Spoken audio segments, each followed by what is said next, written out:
financial year you planned to connect 256, and you connected only 63. Are we going to see an improvement between your target and your actual in the coming budget year? Yes, Chair, we will see tremendous improvement. Chair, you will note that in the financial year that we are reporting on under the Rural Electrification Project, we had a budget allocation of about, for 24-25, we had about 65 billion Ugandan shillings, which could only support us to a certain extent. But we are happy to report, with the support of Parliament, we have had an increase.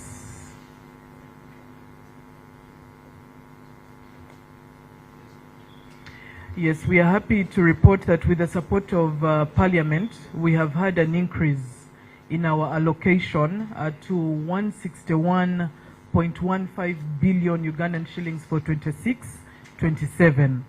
So with that, we should definitely see increased connectivity supported by the Electricity Access Scaler project, where we are now largely contracting for a number of projects covering most of the country. So we should see significant improvement in our connectivity. We are also onboarding new projects. We've worked with the Africa Development Fund, and we are onboarding what we've termed as the Uganda Rural Electrification Access Project 2, and that will also give a boost in our electrification targets. We are also working with the World Bank under what we've coded the Mission 300. Beyond Uganda, we seek to fill the gap across the continent to ensure that we connect 300 million people across the continent. So Uganda has been considered under that support, working with the Africa Development Bank and the World Bank, and we are working to mobilize additional financing under that project. So with this new Africa Development Bank project supported by the World Bank, additional funding, we should see significant improvement in our connectivity alongside other projects that we are working on supported under the GOU, but also Islamic Development Bank and Africa under the French Development Agency. So Chair, we are happy to provide the detailed report on connectivity for your appreciation.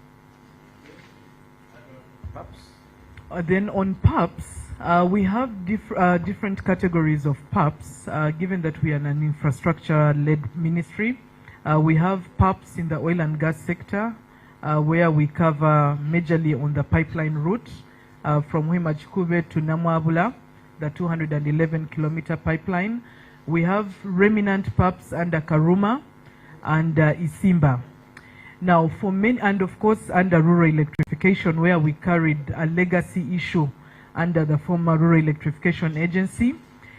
Most of these require that there are three issues. One, it's a financing issue, but we've worked with Ministry of Finance. Going forward, Ministry of Finance is putting together a dedicated fund that will cater for counterpart funding.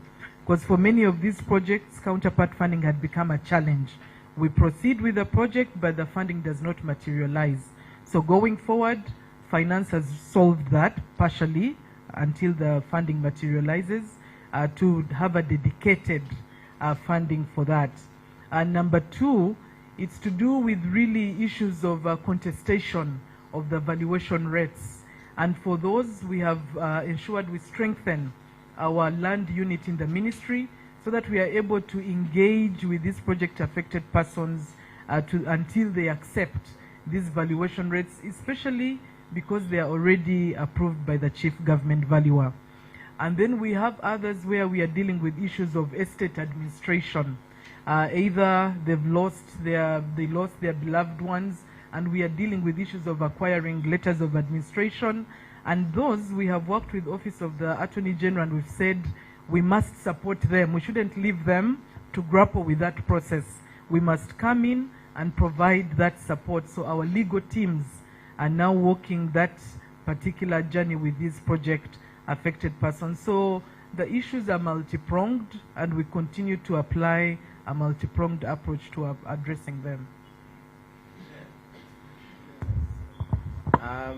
On previous year recommendations, right?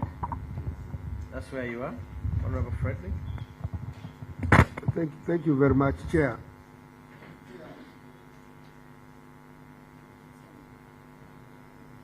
I want to thank the accounting officer for the response, but specifically on PAPs. Chair, you will recall, we had several engagements with the PAPs of Karuma. And when I talk of several engagements, and every effort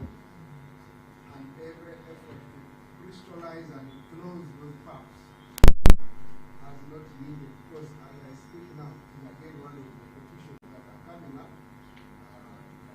on the other side of the environment,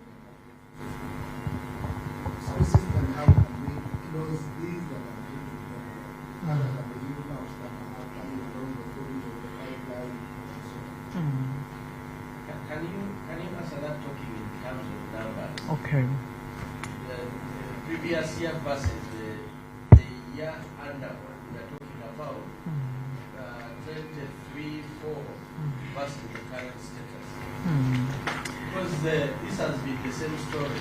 We are working on them, I want to hear the numbers. Okay, so Chair, we can provide the specifics, but I want to clarify on the Karuma issue. The group that we are dealing with in Karuma is one that we are required to resettle in Lapono village. Now, that particular group, we have started the process, and for this financial year, we have been allocated some funding in the budget, thanks to Parliament.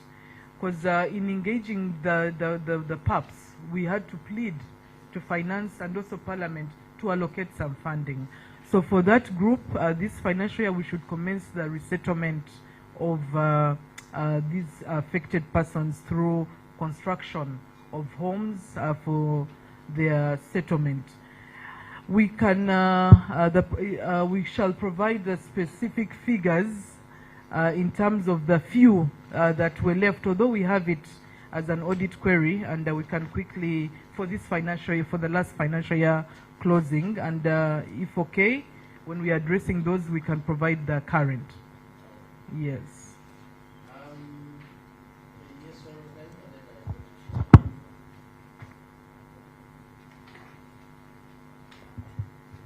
Thank you, Mr. Chair, and the accounting office.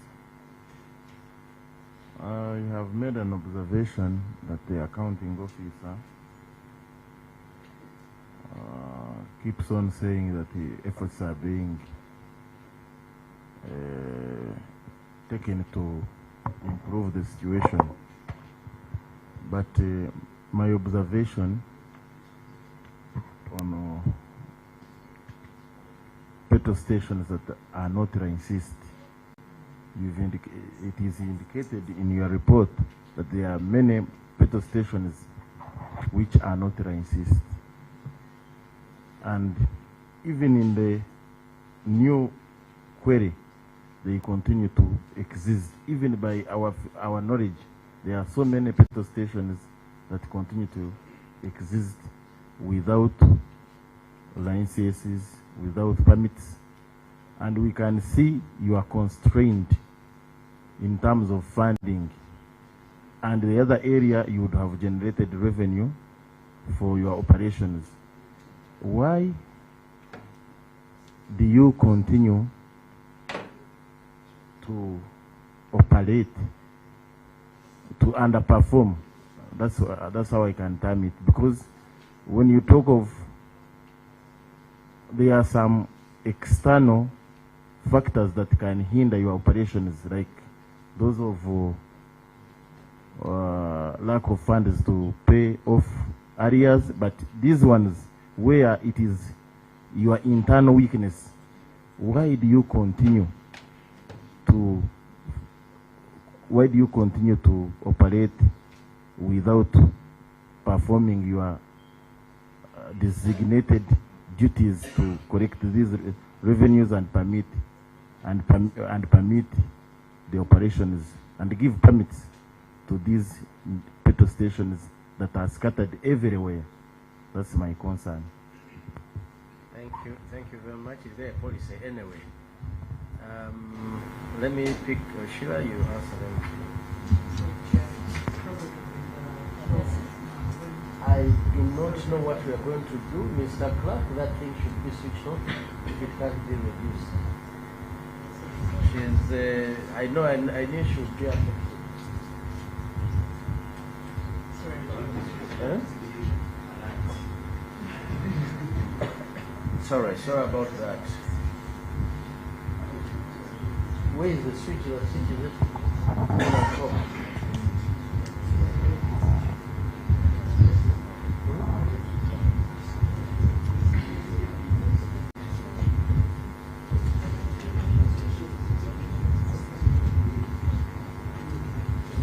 Maybe find a way to switch off that machine.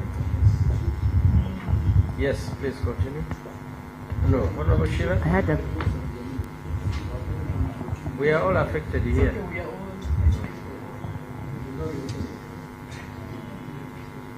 Yes, thank you, Chair. My concern is about the connectivity report you just gave. You rushed it through, but if I heard you right, you mentioned something, like you had a gap of 6,000 around non-connected areas, around 6,000. But then you've rushed to say that you're getting funds and working with other development partners to acquire funds to connect the outside Africa.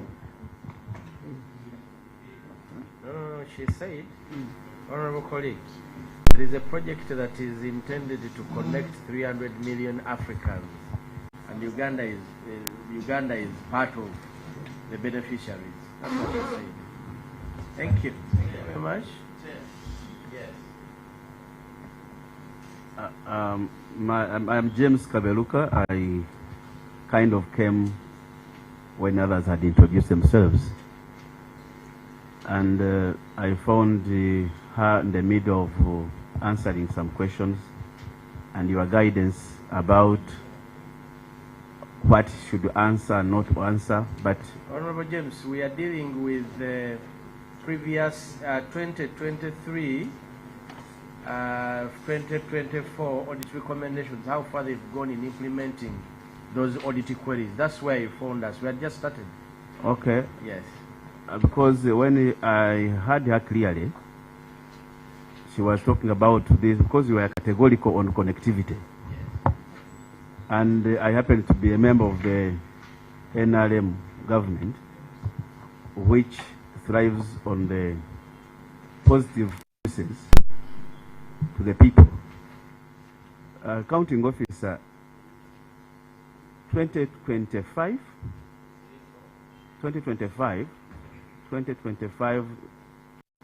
there was a launch by the deputy speaker of the parliament in Mitoma, launching a project which was going to cover 1 million households in 1 year.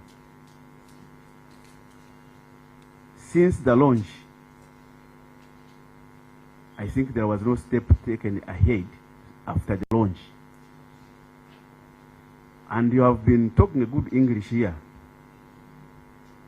Because Mr. Chair, we need to separate these means of energy is completely science. There is no history of Mirambo. Why is it that we continue giving cosmetic hope, cosmetic statements, yet on ground we are being, we are being accused of giving false hope to the people? In Kanungu, where I come from, after the launch, there was no poll that was put there. What happened? Can we have, Mr. Chair, a list of the households that were connected after the launch and those who were not connected, and what was the essence of launch if there was no money? Thank you. Can Thank you you, respond Chair. to those ones? About the Yes. connectivity. This is the gap I was trying to bring out. But then they're giving us beautiful hope of connecting the rest of Africa, but then us here domestically, we're not connected.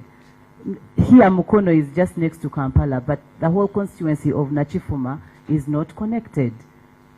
So, how do you address that gap of connectivity? Ugandans need to build it. Okay, let her respond to those ones, then we come back on the last phase about these comments. Thank you, Chair and members. I'll start with Honorable Kahima's comment on the petrol stations, and indeed we continue to improve on our licensing. In the audit report, the prior that we were reporting on 24, 25, 23, 24, you will note that we have had improvement in the licenses that we've issued. We are now at 50%. We have about 1,828 petrol stations that are licensed, and we have 3,600 that are unlicensed. So these unlicensed petrol stations, we issue permits at different levels. The Ministry of Energy issues the permit to operate the license. So many of these petrol stations, you go to the local governments, get clearances and set up. So by the time we go, they are already set up and they are not licensed. So that is the enforcement that we are doing. We have seen improvement. Now we have 50% licensed, and we continue to work to ensure we have many of these cleared. But critically, through what I indicated, the Uganda National Oil Company trading, bulk trading business, UNOC does not supply petroleum products to unlicensed petrol stations. So that has driven many of these stations to run to the ministry to get licensed. Because if they are not licensed, they don't access petroleum products through UNOC. Many of them have been appealing, and they've gone everywhere, but we've said UNOC cannot issue product to unlicensed petrol stations. So with that inherent drive, we expect that this number is going to go up tremendously, and indeed we've seen an increase in applications for these licenses. So that was a good business decision that is driving these unlicensed petrol stations. Some of them at some point had no product because of that. So that, Chair, we will see tremendous improvement driven by the UNOC bulk trading business. Now, Chairman, if okay, allow me to give a detailed report on connectivity, if this committee can allow, because that's what I'm picking. We will give you time just to briefly answer this, but we have you up to Wednesday next week. We will provide time where you'll be talking about electricity and connectivity. That time will be allotted for you, and that's when you will present that report. Okay, thank you. But briefly answer his question, why would you make the Deputy Speaker launch a 1 million connectivity when you don't have the money? So, Honorable Kaberuka's question was in that regard. Now, and Honorable Sheila Mukono. Yes, so this particular project that was launched in Mutoma was the Electricity Access Scale-Up Project, where we have acquired funding of $608 million from the World Bank. And this project has several components. It has a component that focuses on grid expansion and connectivity, component 1. And under this component is where we are driving the 1 million connections. This project is running through to 2027. Like any project, we must go through the process of procuring contractors, and we are coming to the tail end of that, and then we should see fully fledged implementation. But under the connectivity side, we had a component for one pole and no pole connections. We started that journey with Umeme, and because of that transition from Umeme to UEDCL, we might not have achieved our targets because there was a lot happening with the transition. But now that UEDCL has settled, we are seeing an improvement in the connectivity level, and we want to get back to our target of 400,000 connections per year. Today, that project has connected about 190,000. We've made about 190,000 connections, and now UEDCL has started bringing in material. Just last week, we brought in a significant number of meters, and we should see that pick up. So I want to clarify that it wasn't just a political statement. The funding is available. We've just been going through the procurement process, and now we are entering the actual implementation. That is for component one. The project has another component that we term the financial intermediation component. Under this component, we work through the Uganda Energy Credit Capitalization Company, which is a government company owned by the Ministry of Energy and Finance. This company's component has largely been achieved. What we do, we channel funding through the company, and then we work with private financial institutions, and we support energy service companies to implement subsidized solar interventions off-grid. And that has performed very well. Under this project, we surpassed the targets, and we had to allocate for that one. We surpassed the targets, Honorable Kaberuka, and we are happy to provide that detail. And we are now working, we've even added that particular component some additional funding so that we keep the market engaged and stimulated. Honorable Chair. So you've surpassed the budget and the target from 1 million to 1? No, that's now for off-grid financial intermediation. The target had been 420,000 off-grid solar systems, and we have pushed those to 490,000 because we must keep the market supplied. Thank you very much. Yes. Honorable Chair, thank you so much for giving me the opportunity. The accounting officer is very mean with some truth. I want to know if we have connected 190,000 households. What was the target? Honorable James. And what's the span of the work? Honorable James. From Honorable which year James. to which year? Honorable James. Because, Mr. Chair, me and you have been in this house. Honorable James. This World Bank project started in 2017. Listen to the chair. No. Yes, Listen sir. to the chair. Yes, sir. Hold the fire. There is an item on connectivity in the new audit report. Honorable members, I am listening to only those ones in the year 2023 or 24. Only that, then we move. We make progress. Let me have you, Honorable. Yes, procedure. It's a procedural matter. Thank you very much. Yeah. I think many of the issues that we are raising are captured in the current audit year that we are going to discuss. Why I had requested you to give her a chance to first talk about what they have done is because some of the things are repetitive. So I think, Chair, in my view, if we proceed to the current financial, we go item by item, because some of these items are going to come back again. Everything you're talking about Is that your is issue, covered. Honorable? Mine is different. Yours Chair. is different. Is it about to the 2023-4? What she has just presented. Okay, briefly. Then we move to where Honorable Masaba wants us to go. Chair, once more I'm called Kamba Leferigo. I'm the Member of Parliament representing Kasese Municipality. She talked about outstanding receivable for Kilembe Mines Limited. She said there is a communication with Minister of Finance Right off. to have the write-off. She again mentioned that the write-off has not been cleared because Parliament has not done its part. So we are requesting for her to be very specific. When she talks about Parliament, it's us now. And when we stagnate the process, it makes their financials look awkward. So I wanted her to be specific exactly what is the problem on our side. Kindly, quickly respond. Yes. Before she responds, Yes.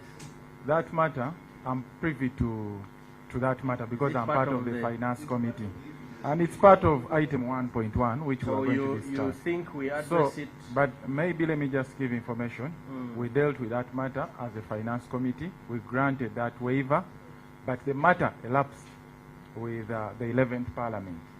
So the report, it's one of those that were moved under the Nakut motion to reinstate the matters. So as I speak now, it's a matter that we are dealing with, and as a committee, we are looking at the report of the 11th Parliament and see how we can process it. Thank you very much. Can kindly briefly finish about it, then we proceed. I think Honorable Matsaba has summarized it. The matter is with Parliament and they are handling it. Thank you. Yes. Can we members then proceed to the auditor under question? We are going to be receiving Honorable Masaba to take us through the initial. Honorable Segumide, allow us move. Eh? Oh, okay. Thank you, Honorable Masaba. You know, when you find me already, when I'm already on the move, you will be introducing yourselves as we move. You raise up your issue, then please introduce yourself and the member next to you. Thank you, Mr. Chairman. My name is Segumire Chibedi Mohammed. I represent Mitiana North County and a member of this committee. Mr. Chairman, allow me just ask something little from the PS. Madam PS, there are certain areas, 4 parishes in my constituency. Some engineers came about 7 months ago. They put poles and promised my people that they're going to get electricity in 3 months. But up to now, nothing has happened. Please take note of that, and it's one of the issues to address. And all these members of parliament have issues similar to that. But when we are dealing with the electricity project, the report, this is what the project reports. This is when you're going to give all the information about every particular constituency of all my members, because you'll have to show them that this project is the one which you are handling in your area. This is the project we are handling in your area. Then we will deal with it at once. Honorable Segumire, I'm not giving you the answer now. The answer is ahead. Honorable Masaba, kindly proceed. Thank you, Chair. We are going on item 1.1, the long outstanding receivables.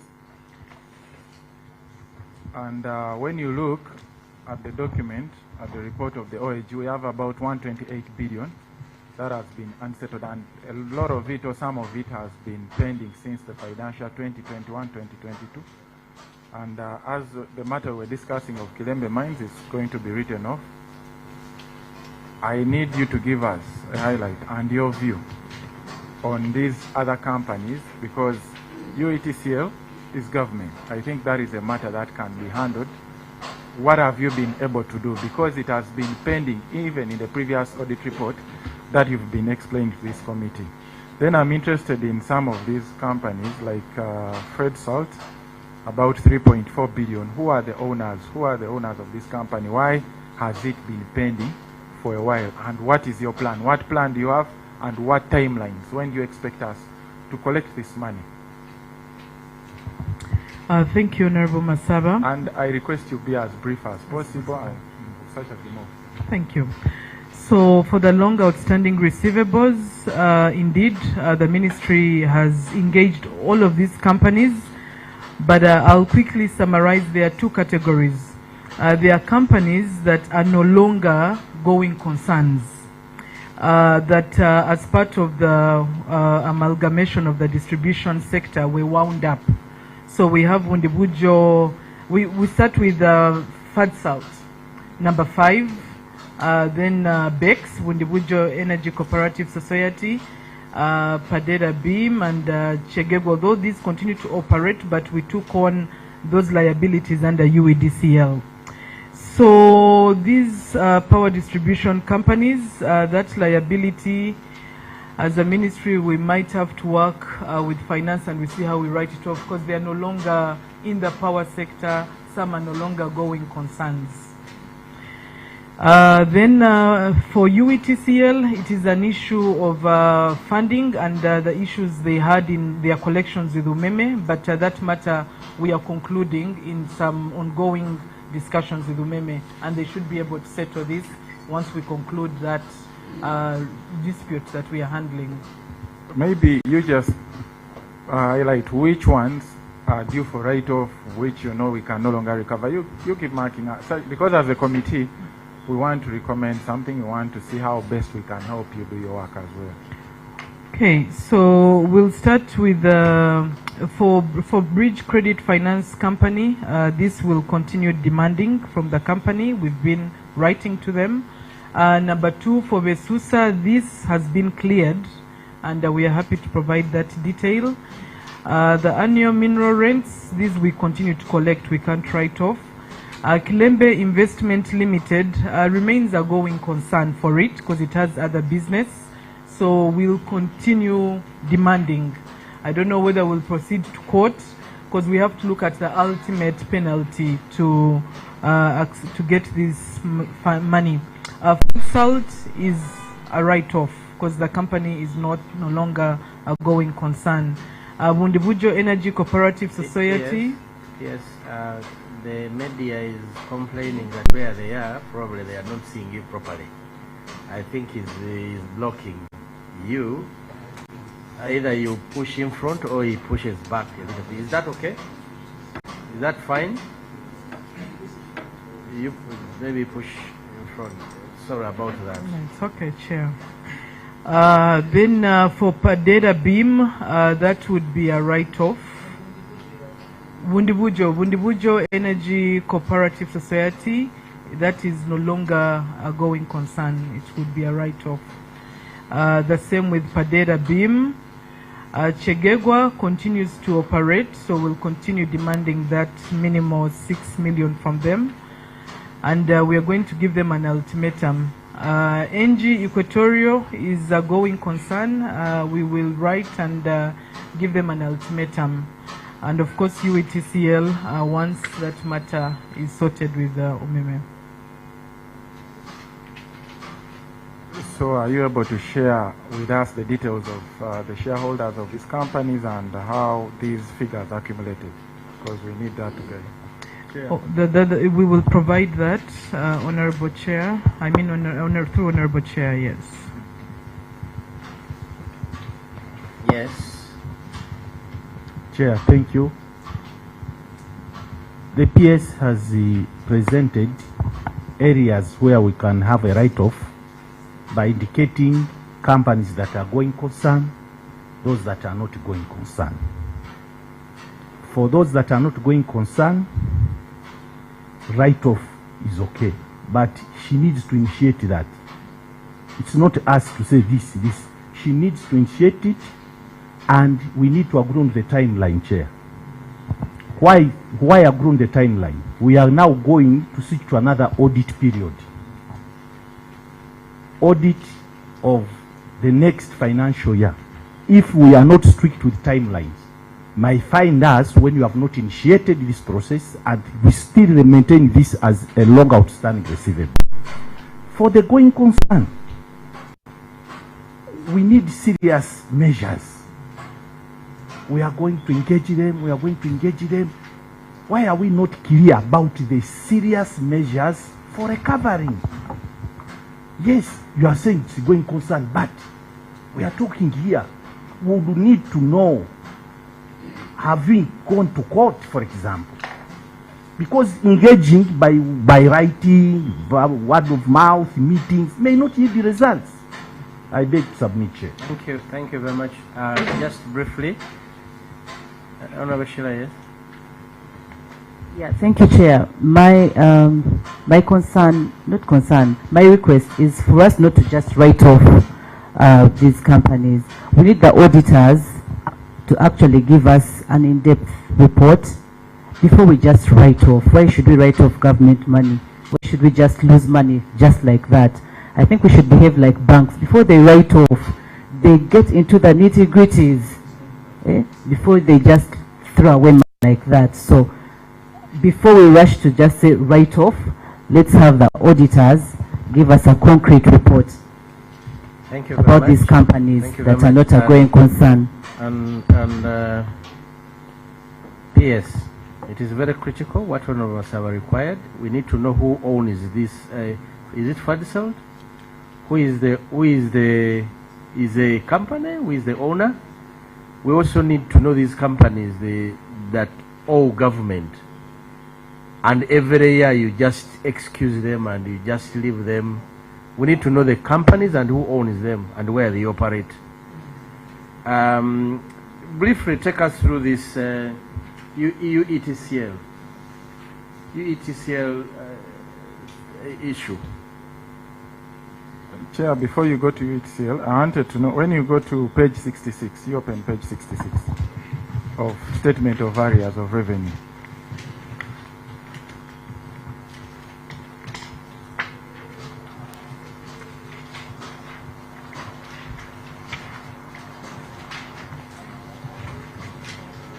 Are we on the same page? Statement of Areas of Revenue, page 66. When you look at the opening balance of 1st July 2024, it was 1.9 billion. Are we there? Down. There was an adjustment of 132 million shillings. The opening balance, and a balance which was already audited. The total revenue? Yes, down at the total revenue. Yes. So what happened? Why are you adjusting this figure? What was this figure for? The 132? The 132 million. I'll invite the head of accounts to quickly speak to this adjustment. Thank you, Peace, and through Chair. So outstanding areas of revenue, we are looking at some of the payments that we're expecting from the entities. Now, these companies that we are talking about here in the area submission, we are providing power to different regions of this country. Now, there have been some engagements with these. We have had meetings, even as we speak. There are a couple of discussions we've held with them to ensure that there is some money that we can get. Because for them, they were saying that there's the money that they were actually expecting from the people they provided power to. Now that they are no longer working, they are saying, how do we now recover the monies for the services we had rendered to the population where they work? Because they are usually in their country stages. So some of them were able to generate some, to provide some payments, and that is why you see some of this adjustment that you are talking about here. As some of the concern is the amount you're removing, you're writing off. That adjustment. It's not being written off, it's being recognized. It's not a write-off. It's a miscellaneous revenue. You're reducing it from the opening balance, right? So where did you take it? What I want to know is, when you look at the areas as of 30th June 2025, that figure has been removed, it has been adjusted. I'm still on page 66. Yes. Are you seeing the accumulated areas as at 30th June 2025? That is column A minus B. Are we together? Minus C plus F. So what I'm talking about is, why did you remove it from the areas? This was recovered. You recovered from out.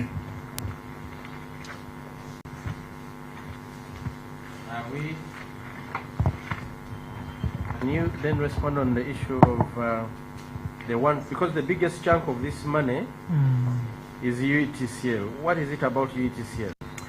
Because we are meeting them soon anyway. So what is it about? Why?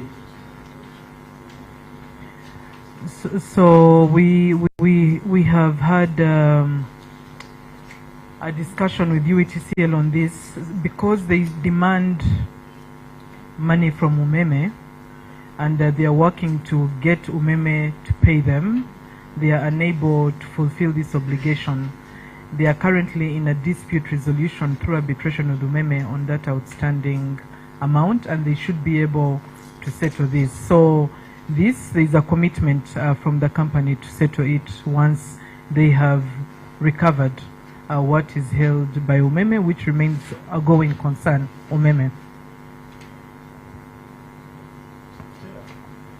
The accountant is confusing me. When I'm still sorry to take you back, but I'm failing to understand. When you look at the 1.4 billion on that same page, isn't that the money that was recovered? Just down at the total revenues.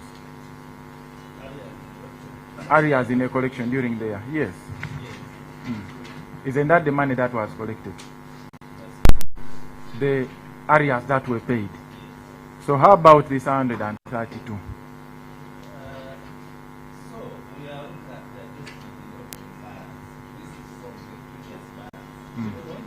You put on the mic. So here we are talking about the collection in the year, the 1.4. So this was one accountant. Yes. You're making an adjustment to a balance which was already audited, isn't it? Because when you look at the opening balance of July was audited balance. Yes. So you're adjusting, you're removing money from it. Because if it came under what was collected, it would have been part of the 1 billion, 1.4 billion, isn't it? Yeah, but what we are saying... For example, Kilembe Mines, if we write it off as Parliament, in the next year, it will appear here, isn't it? Yes. Isn't it? We will have So, to do an adjustment. You'll have to do an adjustment. Yes. And Parliament will have written off. So who gave you the powers to do this write-off? Is it within your mandate? No, it's not a write-off per se from the audited accounts, but Chair, what I want to maybe to agree with the team is that perhaps the presentation here under this form where we put adjustment is what we may have to look at. And No. You speak to the microphone, Bwana. yes. You don't say we will have to look at it. What we are looking at is, did you do the right thing? Do you have the powers to do that? It might look like small money, but in front, you're going to find a lot of irregularities. You'll find a lot of creative accounting. So we want to go slowly. What you did here, do you acknowledge it was an irregularity? Honorable Member of Parliament, Honorable Karim Masaba, yeah, thank you. Honorable Karim, I want to request that you give me just a moment. I look at it again, and then I can Confirm that But it's an irregularity. But I thought he's the one who made this, who prepared these accounts. yes, that's right. Okay, it's fine. So it you'll come was back. irregularly adjusted. It was irregularly adjusted. Because these accounts, you look at it and you also... Because you other said that accountant- money was recovered. If it was recovered, you take us where you received that money, where it was collected. But this is an adjustment to a balance, an opening balance. It's not part of the areas collected. You collected 1.4 billion. This is not part of the 1.4 you collected. So if you had adjusted, you did an irregularity because you wanted to balance somewhere. And we are going to find very many scenarios like this. So you can... I am going to... Can we proceed, Honorable Masaba?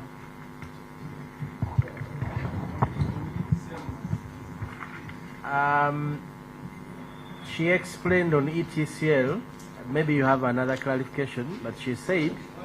I wanted a clarification on that. Yes. When it came to the issue of Umeme, Honorable Chair, you were here. It was a very serious demand from the ministry that we clear off Umeme.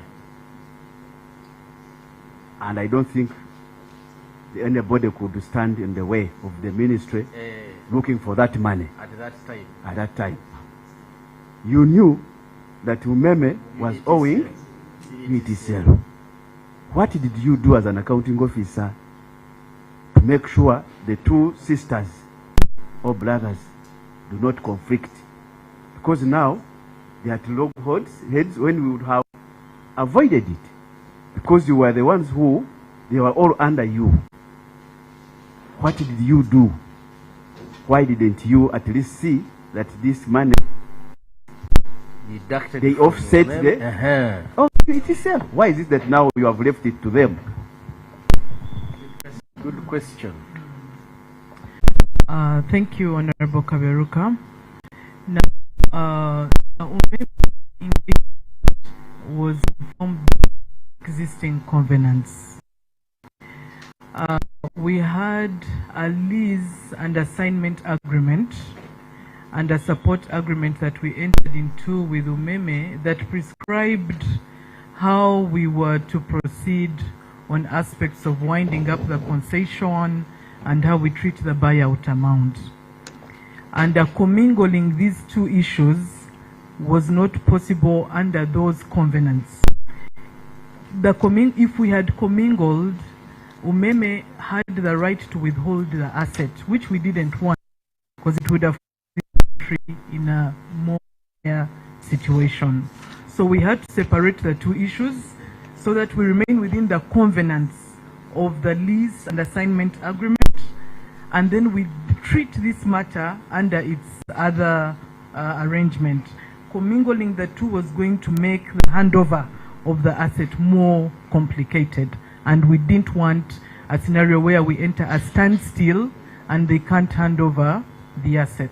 Because under the agreement, they could still have said, then we are withholding the asset. No, PS.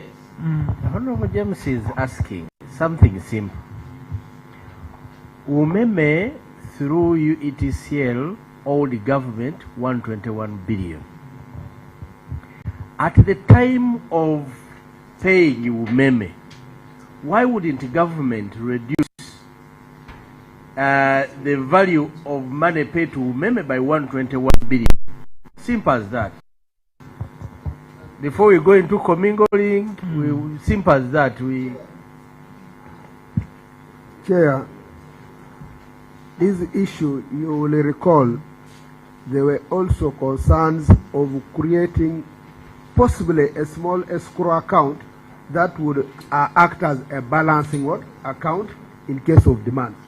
It also involves now various litigations that have come up with the suppliers that Umeme had, and everyone was looking at a defense from government.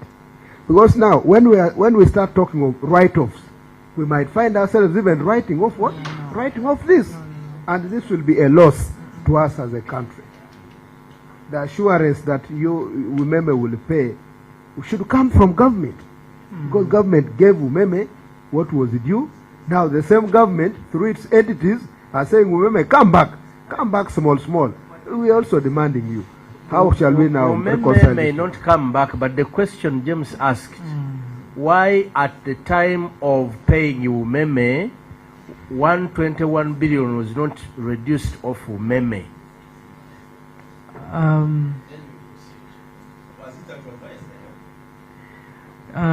Chairman, I don't know whether you can allow, and we will combine this response with a specific response. This 121 is not the only amount that UETCL demanded from Umeme. The actual bill included some unpaid bills for the last 4 months before Umeme left, so it was more. This is on for the levy under the ministry. We'll discuss that. Now, Umeme had demanded... Let's agree that you give a proper response when we are dealing with UETCL. Yes. Honorable James, don't forget, when we are dealing with UETCL, UETCL must tell us why did they submit at that point. Remember, these people came with 950 billion until we said, as the auditor audited this. Then when the auditor came down, this should have been money that should have been catered for. And I really want to thank you, Honorable James, for having raised that. Honorable, can we then move to another? Chair, thank you. The next item is about the outstanding domestic arrears. You know the arrears grew to 80.1 billion from 7.4 in the last year, comprising of the historical and all that. Maybe this you will submit to us, the plan you have who are these people under the historicals. You need to give the committee details later on. But what I'm interested in is how much did you pay as the domestic areas? Okay, so for this financial year closing, we had an approved budget of 45.112 billion Ugandan shillings for domestic arrears, and this is for now, Yes, the update. The year under review. The year under review. We are dealing with 2024-2025. Please answer for that. Okay, so just like captured, we had opening arrears of about 7.14 billion Ugandan shillings, and only 380 million Ugandan shillings was provided for arrears settlement in the approved budget, resulting in a budget shortfall of 95%. So remember, the domestic arrear budget is a set amount at finance. We declare, but finance looks at available funds and caps for the different sectors. So at the time, we were underfunded to a tune of 95%. Yes. Yeah. No, it's a simple one. I just wanted to know how much did you pay? We must have paid out the 380 million, but we can quickly verify that. I think you first go to the Auditor General's report. There is a different figure from that.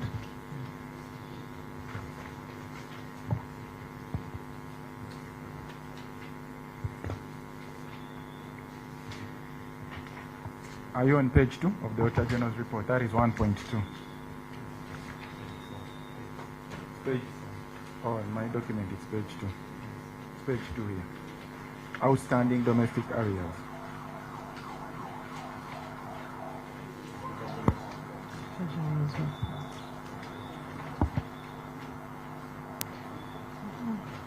The original report.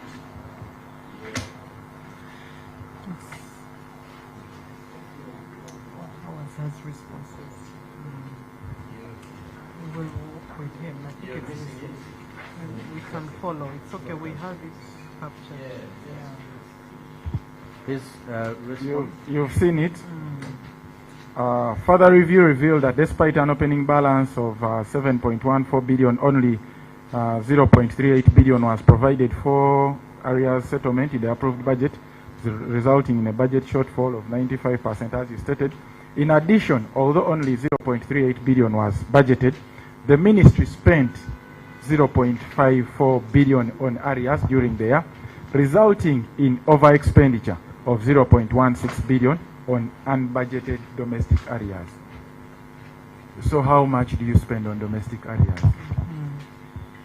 Okay, so as captured by Auditor General, that must have been 540 million, and we can go into the detail to see what contributed to that additional about 160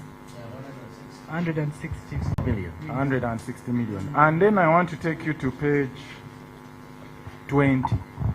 That is under the cash flow statement.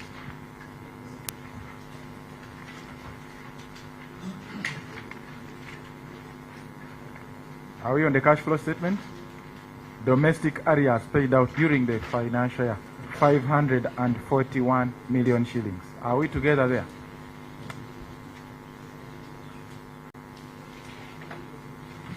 Have you seen that figure? Confirmation of what you paid. Then I want to take you to appropriations, the money you received, the actual you received. The actual performance, that is page 24. Domestic arrears paid, 381 million shillings. So who is confusing? Who is eating our small money? Who is doing creative accounting? Because as the accounting officer, you had stated you knew 380. But the Auditor General has brought out a different figure. And when you look at your cash flow, you've accounted for a different figure. When you look at the the appropriation accounts, it's a different figure. So can you explain that inconsistency? I'll quickly invite Head of Accounts to speak to this. Honorable Chair, maybe Honorable Masaba would also combine his questions with the statement of outstanding commitments on page 7, so that you harmonize on that at once.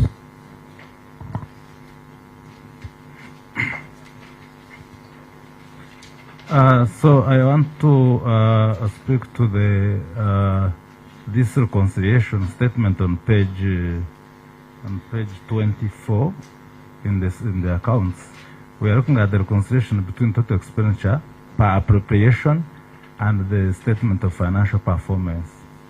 Now we look at this in terms of actual cash that was received in the year vis-a-vis the payments that were done on these domestic areas. You will see a small difference in the figures paid. We had amounts of 381 actually released under domestic areas, but the actual payment that went through was more than that, because some of the items were paid from the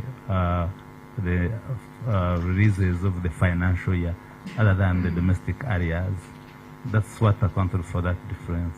So you're saying they released different from what had been appropriated? The release was different from what was appropriated? What was paid under domestic areas, which was part of the domestic area budget, was different from the actual payment that was done. Where did that money come from? From the from the current year budget. No, under what item in the budget did you reallocate that money? Did you get permission? Did you get authorization? Did you write anything? Because when we are to do firemen, you know the process. So if that money was supposed to do something else and it went to pay domestic areas without following proper channels, where did that money, where did it come from? Chair, through Chair, I can right now. I need to confirm the lines that we had. You appreciate? Yes, I appreciate it very well. You appreciate that you paid more than the money that was given. That was under the domestic areas. Yes. Under domestic areas. That's right. Eh? That's right. But even when you say you paid more, you still report on page. It took you to page 24. So where was the diversion? You paid more. But on reporting on domestic areas, you're saying you paid what was given to you. That's why I'm saying there's a difference here between the statement of appropriation and the statement of. So are these accounts that we can go by in this committee? Yes, Chair. These accounts when were they viewed. We went through them. They went through an audit process. The accountant, the accountant, in his wisdom, decided to change money for something else to go to domestic areas. Is that true? You decided that maybe you need to prioritize paying more those were the domestic areas. Is it true? Is it you initiated or finance did their own and decided now to pay more areas? This is not an initiation of ourselves, because ordinarily when the areas are given to us, they're in line with what we have assigned to them. Mr. Accountant, you need to take us serious. Here, you're reporting when you go to the reconciliation per appropriation account. You're saying that this is what we spent on domestic areas. As per the budget. This is what you're reporting. This is what you're reporting. Yes. But in actual sense, you paid 541. Is the 160 million in the system? Yes, it is. Oh. Because what I'm trying to say, Chair. Thank you, Chair. For purpose of record, I'm Alan Atugonza, Member of Parliament from Bulisa. Sorry for coming in late. Chair, what we need to insist here, from even the induction we had last week, this is a much. What the accountant will tell the committee, which account code, which budget code did he charge for the extra in the financial year. That's what is important, so that it goes on record. On the issue of... Can he first answer that one? Please answer that question. then Chair, I request that you allow me to check through, because right now here I cannot be able to give the These floor. are your accounts. Yes, sir, but we are talking about financial statements as at June 2025. Yeah. But I can. Yeah, the latest you have. you have nothing new. Chair, my name is Wanyama Richard. Chair, on the issue of the financial statements, I feel there's a lot of creativity on almost on all items. A lot of the items. But we are particularly on the lines of domestic areas. One by one. Okay. Let us move. If you domestic areas, then you. No, for domestic areas, fine. So I would raise on that. Okay. Yes, sir. Chair, I'm Kambale Ferigwen, Picasso Municipality. I'm a bit surprised. The head of finance is clearly stating that what was budgeted for is not what he paid. From the financials, from his explanation, the only defense he would give us would be for that extra payment beyond the budget line. These are the legal processes I went through to seek for approval. In the absence of that approval, these are public funds. Every item has a process. You would say, I'm sorry, there was a mischarge next time, there is an overpayment, I will seek for approval process. But he's telling us stories, and he's going to make us waste time on this. And to the best of my knowledge, he doesn't have a concrete defense other than surrendering evidence for that adjustment, budget against what was paid. That's what I expect from the head of finance. Thank you. Honorable James. Chair, the man is sitting in the seat of the finance docket of the ministry has said that the lawyers, when the lawyers sit there, what they bring is what he pays. So which means the ministry, once the lawyers connive, the ministry will look for the money. But Honorable Tugonza has asked the question. Once you accepted what the lawyers gave you, where did you get the money? Can you tell us? So, and he said that you need time. Is that how we are going to move? That for every question you answer by saying that you need time? Is that how we are going to? No, Chair, but I request that at the beginning, yes, and we began with the small money. Yes. We are in 160 millions, and you don't know even that one. Yeah. Eh? And Chair, So by the time we move to the big monies, what will happen?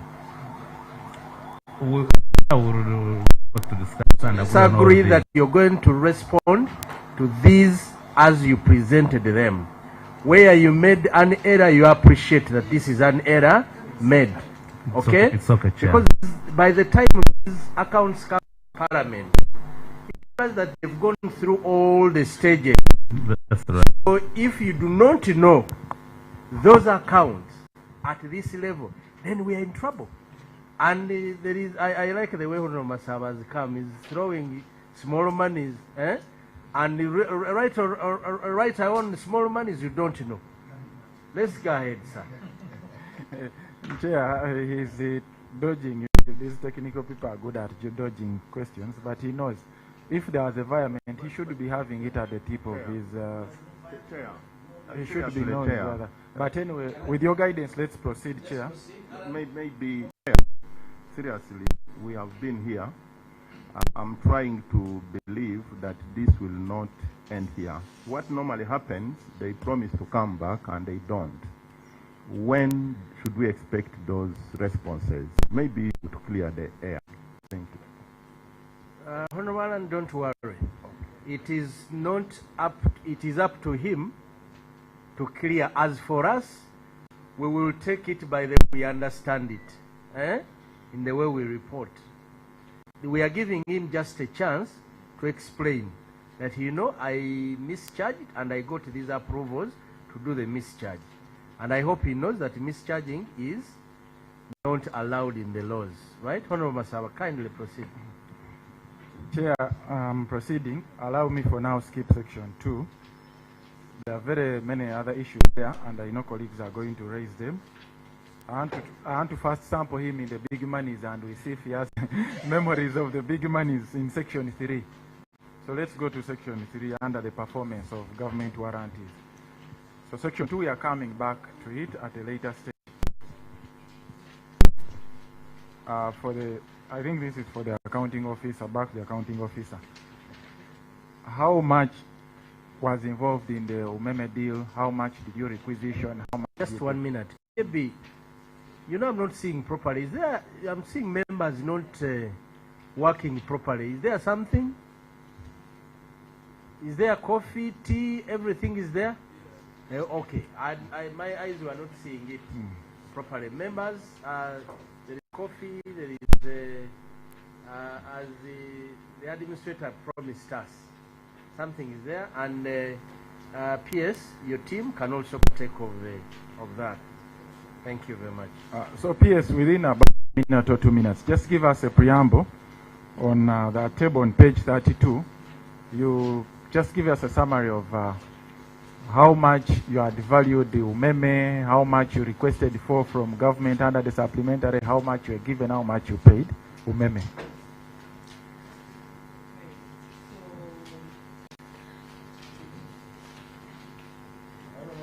On which page? Tell my Page, members. page 32. Page 32 Yeah, we members. just started section on 3. On Report of Auditor General's performance report. evaluation. Auditor General's report. Page 30.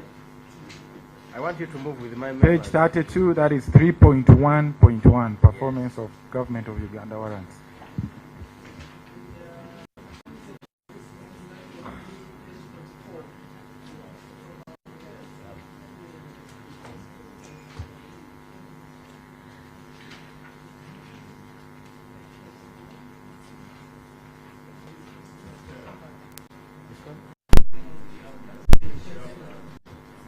Page 40.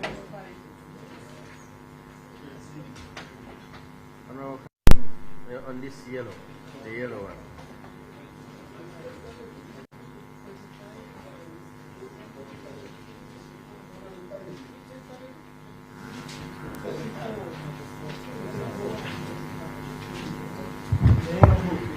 In our responses, it's page 44, and I will be proceeding under the response on page 45. So 44 has the issue, the query, and then specific to Honorable Masaba's question, go to page 45.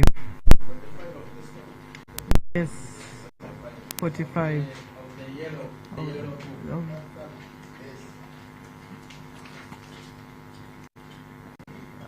Honorable Samba, it's the only material we had. Thank you. Thank you. Okay, so members, I hope we are there. I want to give a bit of background and then put this into context.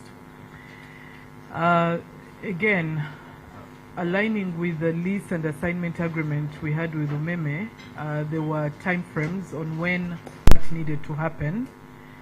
And in that lease and assignment agreement, Auditor General was required to commence the audit of the buyout amount 1 year to the end of the concession. That is by March, he should have completed. You will note that acquiring funding in government is a process. It is. Acquiring funds from government takes a process through cabinet and to parliament, and we are cognizant of that process. So the supplementary budget for the Umeme buyout amount was based on the draft special audit report by the Office of the Auditor General dated January 2025. So because we knew acquiring the funding was going to be a process. So at that point, we started the process with Cabinet. with a draft report of the Auditor General. Now, that draft report of the Auditor General indicated the estimate of the buyout amount to US dollars 190,988,556, which is about 700.94 billion. Now, Auditor General continued with the process of finalizing the audit and had a final report dated 26th March 2025, which report is what was laid on the floor of Parliament. And the final report had a buyout amount of US dollars 118,385,063, which is about 434.49 billion Ugandan shillings. So the payment that the ministry made and the only funding that finance then availed to the ministry was 118 million US dollars. And then of course we had ongoing smaller work in progress packages, because Umeme was a going concern up to the end of the concession, meaning even the last day of handing over the concession on the 1st of April, they had been doing some work. So additionally, in June 2025, the Office of the Auditor General issued another report for additional buyout amount for verified work in progress for the period covering January to March 2025, totaling 8 million US dollars, about 30.15 billion. Therefore, the variance in the supplementary request versus what was warranted and paid out was occasioned by the initial estimate of the draft, because we had to start the process of coming to Parliament, but Finance gave us the actuals based on the final report provided and submitted by the Office of the Auditor General. Chairman, I beg to submit. The supplementary requested 915.42 billion. Was it all supposed to pay Umeme, or it had other things? We can go back to the details of that supplementary. We can go back to the details, but even if it was, maybe yes, but it's important to clarify that that supplementary never materialized in its entirety. Why I'm raising, yes, it might not materialize, but the issue is the supplementary came to us and we were rushed as Parliament, of course, that we need to clear Umeme as soon as possible, we need to move and this. But the supplementary that was brought was 915 billion shillings. And in your submission, the Auditor General had given you an initial figure of $191 million. That is about 700 billion shillings. So what informed your request of a supplementary with an excess of more than 250 billion shillings? Did you initiate the supplementary? We worked with the Finance and we did initiate. So, like I indicated, this process was staged. It had several gates. We received an initial estimate from the Electricity Regulatory Authority that went to the audit process by Auditor General. Because we were looking at the approvals, this must have informed the initial amount that went to Cabinet in preparation for the audit results. So we didn't want to get caught by the process and we reach 31st of March and we don't have the money. So we worked with estimates based on those reports that we received along the way. But you stated that in January 2025, the Auditor General had given you a figure of 700 billion. Yes. The supplementary came after. So why was the supplementary 915 billion? Allow me, Chairman, to check what comprised that supplementary, just to go back in time. Asked, did you initiate that supplementary? Yes. As ministry? As ministry, yes. And through... Where you heard about it? No, we initiated it. We went to Cabinet, even as the ministry went to Cabinet. Do you recall that to us it came as a loan from Stanbic Bank? Initially, it came as a loan, I'm aware, but that loan never materialized. Finance paid from the treasury collections, from what PSST briefed us later. But that is for finance. I'm not in charge of treasury allocations. Yeah. So, Parliament approves a loan. The loan never materializes, and finance picks money elsewhere. For any supplementary that comes to Parliament, it must be initiated by someone. Chair, let her be very careful of her statements, because we might be forced to put you under oath if you state that finance picked money elsewhere. I I have records here showing that finance actually got all that money from Stanbic, the entire loan in its entirety. That's why I amended and said I'm not in charge of treasury allocations. That should be clarified by finance. I clarified. Yeah. So the figure you had requested for, is it 700 or 915? More by 215 billion. When we came to Parliament, and we can go back to that detail, we, like the Auditor General indicated, this supplementary was 915, but we want to see whether it was purely umeme. I have to go back. The money that you received, the money that we passed, that the Auditor General audited, there is a very big balance. But that money was a loan, and the loan was processed and everything. So do you have an idea where the balance could be or where finance could have taken? No, because I'm not the Secretary to Treasury.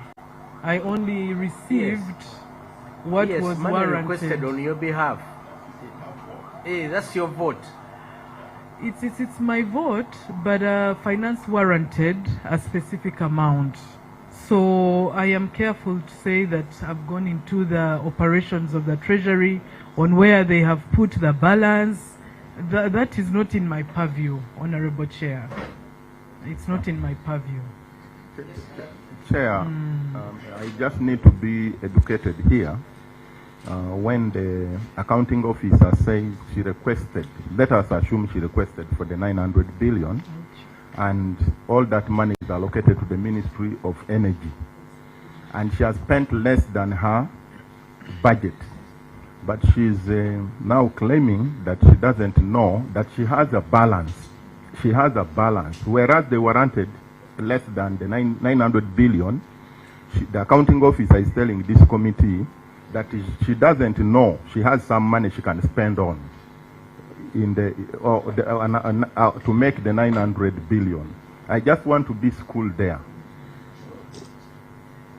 Where is the balance? Okay, if she's saying she doesn't know, yes, that's fine. But can she account for that money? Yes. PS, the difference. PS, you know why we come to you over this? Parliament was put at ransom. Is that the proper statement? The Parliament was stampeded to pass that loan. Hey, this money has to come. It doesn't. It's good. I remember we tried to explain a few things, and it was clearly that you were clear-headed that what you're doing was right. Now we are asking the question. You applied for 915. At this level, you should be aware. You cannot say that it's not. I'm not concerned. You applied for this money and drew a loan. Now we need to know at this level how much has Stanbic paid, because you could be here when other people enjoyed the balance on your behalf. Are you not concerned? Honorable Chair, I'll engage PSST to know because you see the ministry utilizes what is released.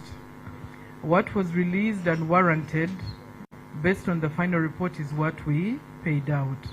But I'm happy to go to the back end in the kitchen and ask finance, where is the other balance? I'm happy to do that and come back with a response. But Chair, you'll appreciate that we we are accountable for that which is released and warranted, surely. You're right. You know why we've explained to you why we are concerned as Parliament is that you came through a loan about this. So since you came as a ministry about this, you should be able to tell us at this level that you know the loan materialized to this tune and this loan was paid up to this tune. At least those are the basics, because money was borrowed on your behalf. Okay? If it was normal money from consolidated fund, Chair, I'm looking at the summary of the budget execution here, and it states that finance released the entire money to you, but it only warranted a certain amount. So meaning you are aware that the entire money came to your ministry. We are looking at the figures here. The only way we receive is through ultimately the warrants. That's the money that we receive once warranted, and head accounts can explain. Thank you, please. Through you, Chair, maybe I can explain this a little bit. Now, at the moment, we use what we call the treasury single account approach. So actually, money never comes to the entity. We no longer have bank accounts where funds go. So it is money in the single treasury account. Now, the money that you account for as a ministry is actually the money you have warranted for budget execution. So they may have actually released even that 915, but for us, we only were able to warrant the funds that were advised to us. I think that is okay. Yeah. We are in agreement that you received this amount, you didn't receive all of it. Yeah. But what we are disagreeing is you stating that you don't know what happened with the other amount. You don't know if it was because Honorable Masaba, that money wouldn't have come to us. While they may have released as the Ministry of Finance, but the money that comes to us as a ministry would be only that money that was warranted and paid. Remember, like I said, it remains in the treasury single account. That account belongs to treasury. It's not our account. Yes, Jim. The little knowledge I have on that, that's why I'm saying we need to be honest. If Minister of Finance releases money to your entity, it is you to initiate warranting the Accountant General. It is the Accountant General approved what you requested. And of course, when you receive money, it is Bank of Uganda. It is you who knows how to distribute what you have received. As if you are putting the problem to the PSST, as if he was the one supposed to initiate the warranting. Anyway, I'm happy. I'm happy you are not new people in that docket. Let's not play games here. Honorable Chair, I request that we provide evidence, because when finance releases, they write. Can we provide the written on what finance released?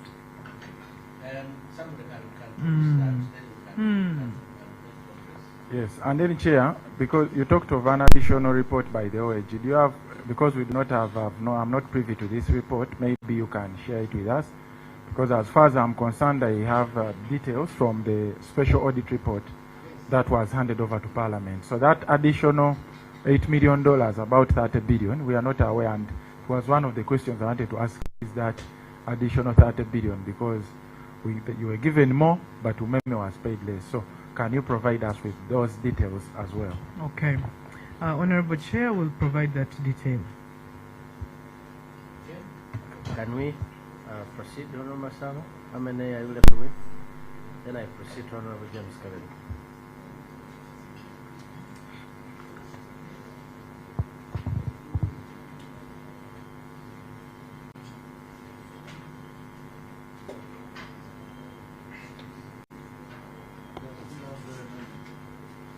Maybe you can give Honorable Kaberuka to raise one. I wanted to finish up with the finance.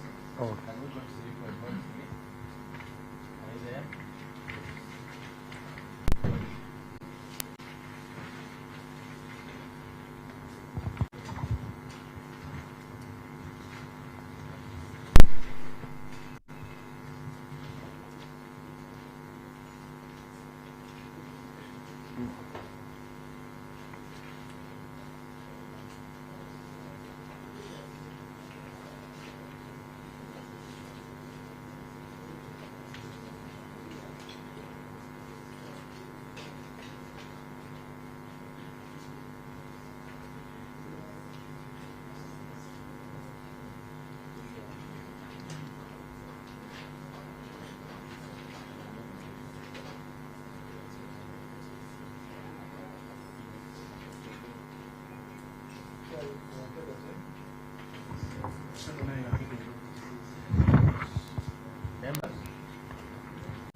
Page 34. Page 34 and 33. Auditor General's report. Members, are we there?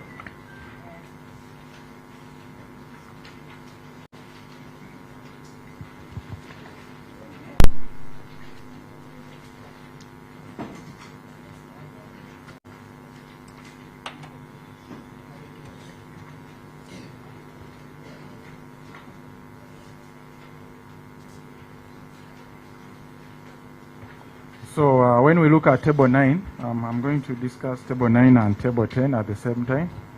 That is utilization of government warranties. So this is money that you had, the real money, not the one that the PSST claimed to have released to you. So when you look at that, the Auditor General did an assessment on 23, the non-payroll outputs. So I'm interested in majorly table 10, where we have the partially implemented warranties, the non-implemented, and those that could not be assessed. And then when you look at that, the partially implemented, maybe you can explain why you did not spend the 3.82 billion shillings, despite receiving the funds. Then under the not implemented, you should explain why you did not implement the activity despite spending the money. What did you spend that money on?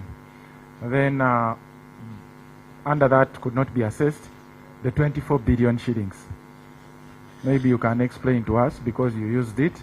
Even the Auditor General is wondering what you used that money for, where it went, what was it part of the work plan, what did it do? A total of 29.5 billion. Money you got, money you're supposed to implement activities, activities you never implemented. We need to know who has the money, and we want that person to refund the money because that was wanted to you. Yes. Thank you, Chair. For the partially implemented, where we had unspent funds that were mainly on outputs of mining and human resource management, the bulk of that was unutilized funds related to staff salary for unfilled positions in the approved structure due to some staff who were retired.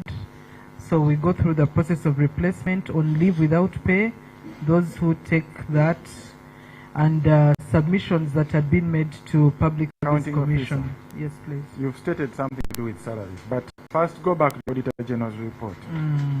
I assessed the extent of implementation of 23 non-payroll outputs. And your explanation is about salaries. So you can re-explain again without using salaries for justification. So when you go to the audit remarks, and we can go back, it says the unspent funds were mainly on the outputs of mining and human resource management. We can go to the specifics. We need the attachments. And when we went to the record, it showed there was a portion on salary, although I do note the Auditor General's non-payroll output comment. We can harmonize on that.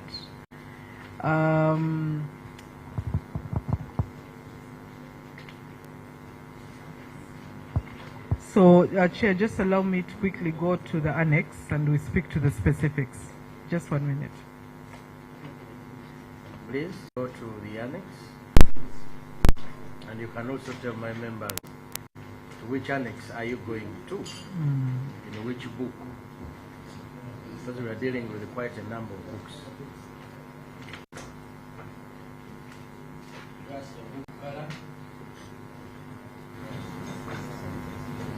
Hmm. 16.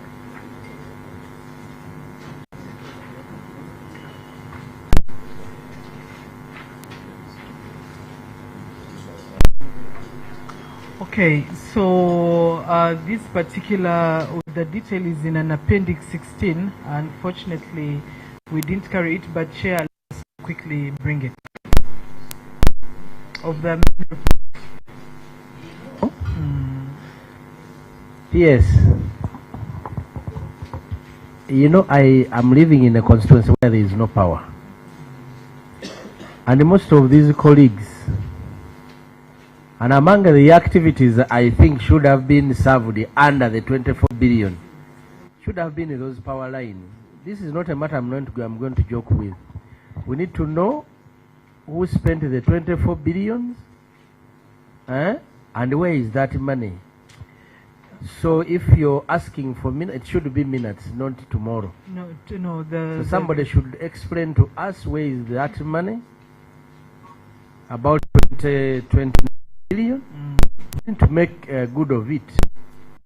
Yes, Chair, we are just obtaining the details to the Auditor General's report. How many minutes are those? Give us maybe 20. We need quickly 20. 20 minutes. Yes. You bring the details of because we need to know everything. Even here where the Auditor General says he could not assess, meaning he gave up. He said these people did their things. I don't know what they use this money for. We need those details because it was not in a work plan. It was nowhere. We need all those details and what guided that expenditure of the 24 billion. Okay. Let's pull out the. Is that budget. what you're bringing? We want to look at what the work plan. Why did you give it to the auditor? What you're pulling it now? Allow us to verify, Honorable Chair. And Chair, she's speaking about bringing the Auditor General's, I don't know, audited accounts or something? The appendices.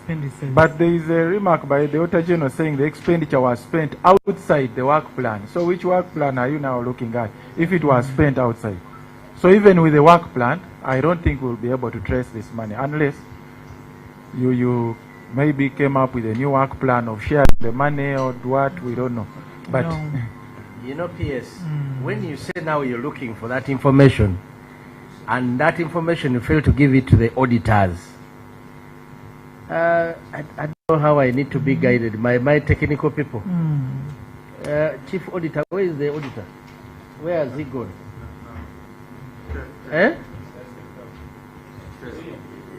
You come and guide me. What happens if now information is provided here in this committee and was not provided to the audit? How do we deal with it?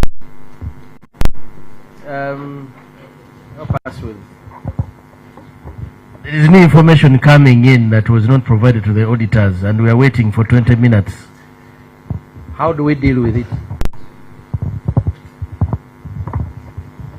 Thank you, Chair, and honorable members. According to the guidance we have, all the new evidences that come before the Chair is information for Parliament. It is the Chair to decide at your discretion how you can use it. Either auditors can verify it. You can choose. Chair, thank you. Thank you. before she proceeds, I think it's in the best interest of us all to acknowledge that this was an irregularity. Because the Auditor General has put it out clear, you did not use a work plan. So even if you spent it on proper activities, I need you to come out clear and state that, yes, there was an irregularity. We worked outside the approved work plan, but we spent this money on this and this. Then as a committee, we can follow up and see if that money was indeed spent or it was eaten by a few people in your ministry. Precisely, Chair. That's the information I want to. We are acquiring quickly. What did we spend it on? And we come out and clarify to the committee. You know, PS, why I find it challenging to wait for that information. The auditors came to you looking for the information on where you spent the money. And the auditor, by the time they feel, they say, we can't even trace where the money went. A tune of 24 billion. At least the 1.39 billion, you know what you are supposed to do, and you never did. But 24 billion, the auditor is telling us, you said you don't have information. Now you're telling us, this committee, to wait for you to look for information. I feel uncomfortable waiting. Oh, no, Alan. Maybe, Chair, to buff you up. They were even given a chance to respond to the Auditor General's report. And we have a management response on the same item. What they are looking for would have come here as management response. And I also agree with you. Your fears are real, because they would have used this chance to say what they want to tell us.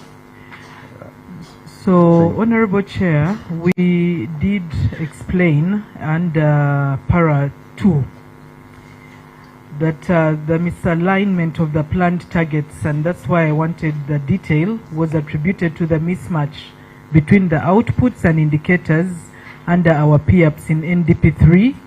And this is something that we are harmonizing on now. It's the detail that I need to really drive that particular misalignment. You know, since the auditor audited this, you should have now come to this committee with evidence to say, you know, Honorable Chair, at that time we didn't know how we used the money. Here is the evidence. But now you're telling those people to look for the information. This is an audit query that was before you in time, and my expectation was this time we would be just explaining and convincing this committee that probably what the auditors found out was. But when you tell me now you're digging information now at this particular point in time, don't you think it is really a wastage of time? Honorable, please give us that opportunity as we go through the process. I give you the 20 minutes. Yes, Chair, we can proceed. I know within the next 20 minutes we will not be done. We will still be on other issues. On this document, I'm on this document of yours. You open page 42.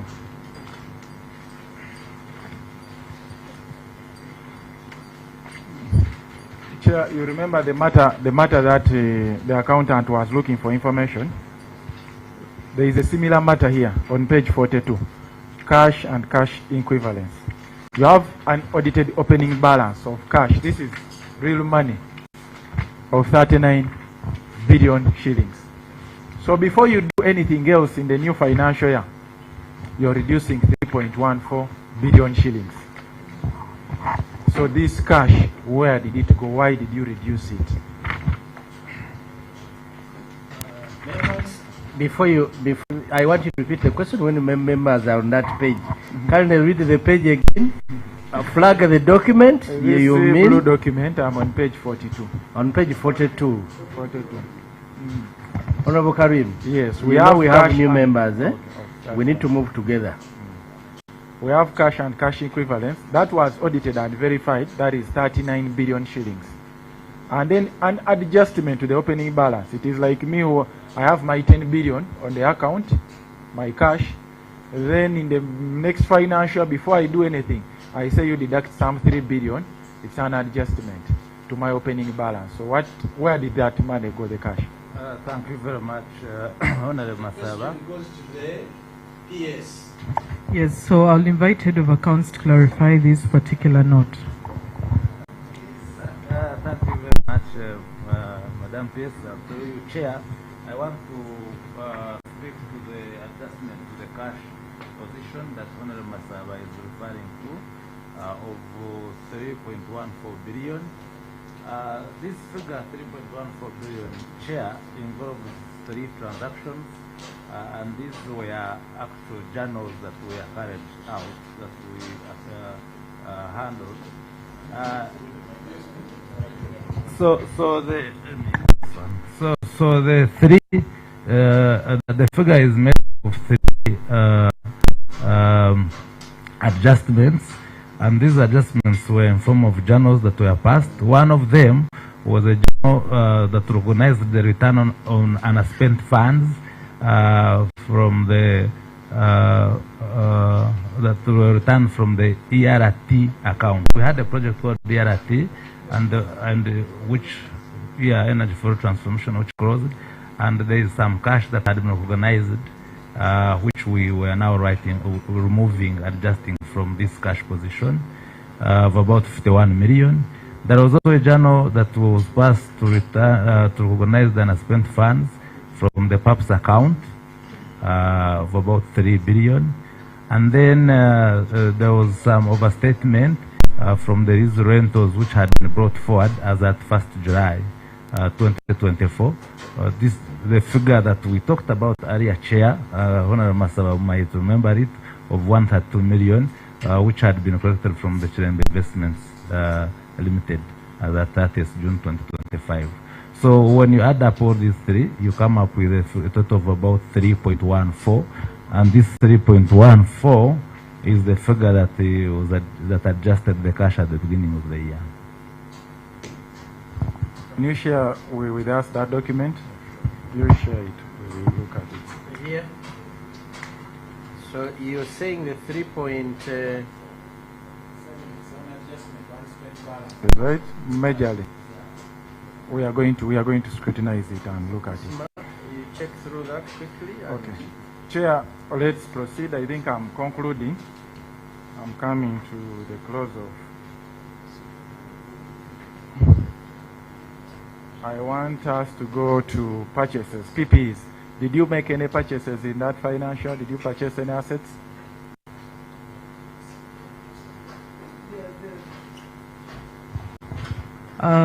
There must be some purchases that were made. Just take which page are we on that one? There is, I think, page. There are many pages. I want us to compare because there are very many inconsistencies. There is a lot of mess in your purchase. That is why I wanted to know if you did purchase any assets first. We did. You did? Okay. It's good you did. You go to page 73. Summary of statements of stores and other assets, physical assets, at the end of the year.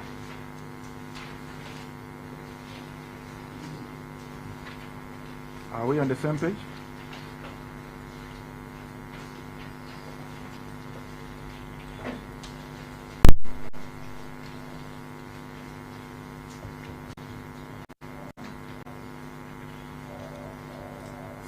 Summary statement of stores and other assets, physical assets, as at the end of the year. Are we on the same page?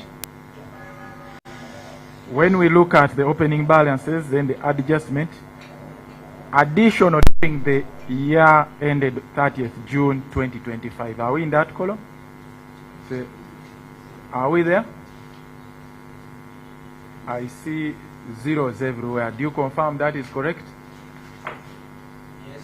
Yes or no? That is a yes or no. Is that correct? That there are zeros everywhere showing you didn't make any purchases. Yes, I've seen what Honorable Masaba is raising.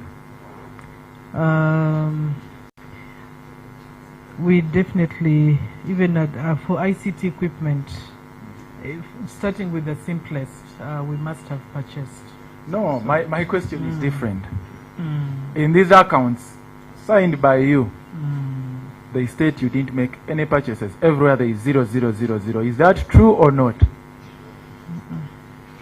It's not true. It's not true that there are zeros. So you show me where the figure of any purchase in this table of yours. I've seen the zeros, Honorable Masaba. No, what I want you to confirm is in your accounts you showed there are no new purchases. Is that true? I've said from this table. I know you might have purchased, but I'm looking at your accounts. The accounts, that's what it shows. That's what it shows. The audited accounts from the ones you submitted, that is what it shows. So it shows 0 everywhere. Okay. Then let's proceed. Let's go backwards then.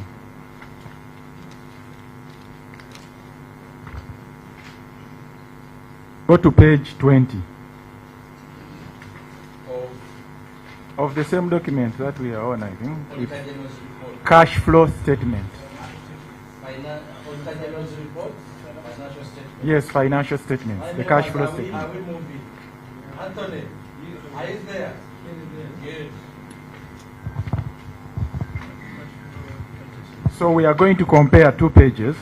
There is page 20, the one of cash flow. This shows the actual money, how you spent it, the real money in your accounts. And then page 22. Have you opened the two pages? Page 20 and page 20. They are close to each other. the statement of appropriation based on classification of expenditure by nature. Are we together? So on page 20, cash flow on investment activities. Purchase of property, plant and equipment, 164 billion. Are we together? Purchase of non-produced assets, 5.4 billion. Purchase of intangible assets. I want you to move when my members are there. Are you there? Are we there? Are we together? We are there. Let's move.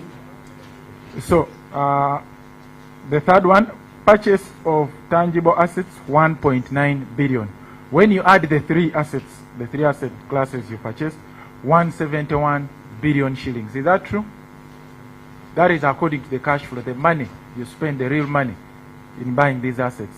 And the other side you showed they were zero, but now we're on the cash flow. Are we together? Is that true? Accountant, I want you on the record, please. Head accounts. That is true.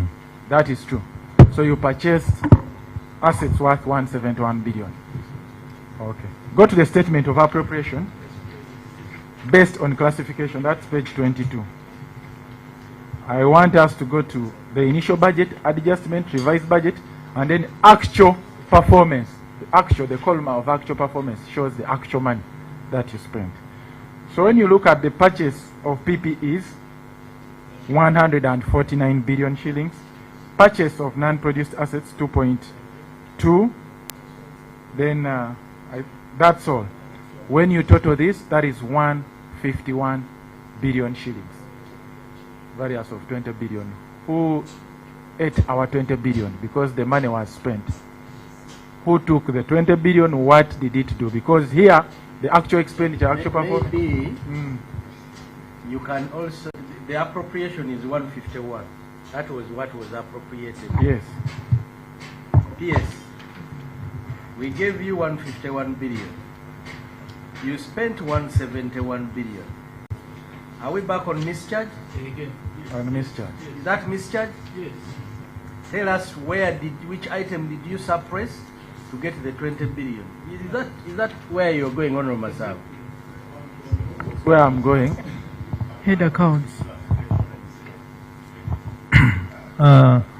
Honorable Chair and honorable members, I need to clarify something here. I need to clarify something here. There is some assets that were actually acquired on the two series, and that. Yes. Going there, don't touch where I have not yet touched. Yeah, I'm trying to show how the. Or I bring it together and you respond at once. Let me bring it. That is the next page, I think, page 24. Assets acquired under the two series. That is 7.2 billion shillings. So, let us begin from there and then go backwards. You acquired under two series, right? Yeah, so that's why you will see in my statement of reconciliation. No, I don't want you to confuse us. We go slowly. You know, as we are senior 6 leavers, senior 6 dropouts, we are not accountants like you. So you take us slowly. We are now on the assets you acquired under the two series. Are two series under the asset class or the expenditure series? The expenditure series. The expenditure series. Yes. So you acquired did you acquire the assets rightfully or wrongly? Or you put a wrong statement? It's a correct statement, Honorable Masaba. Let me first confirm with the accountant general. Give him a microphone.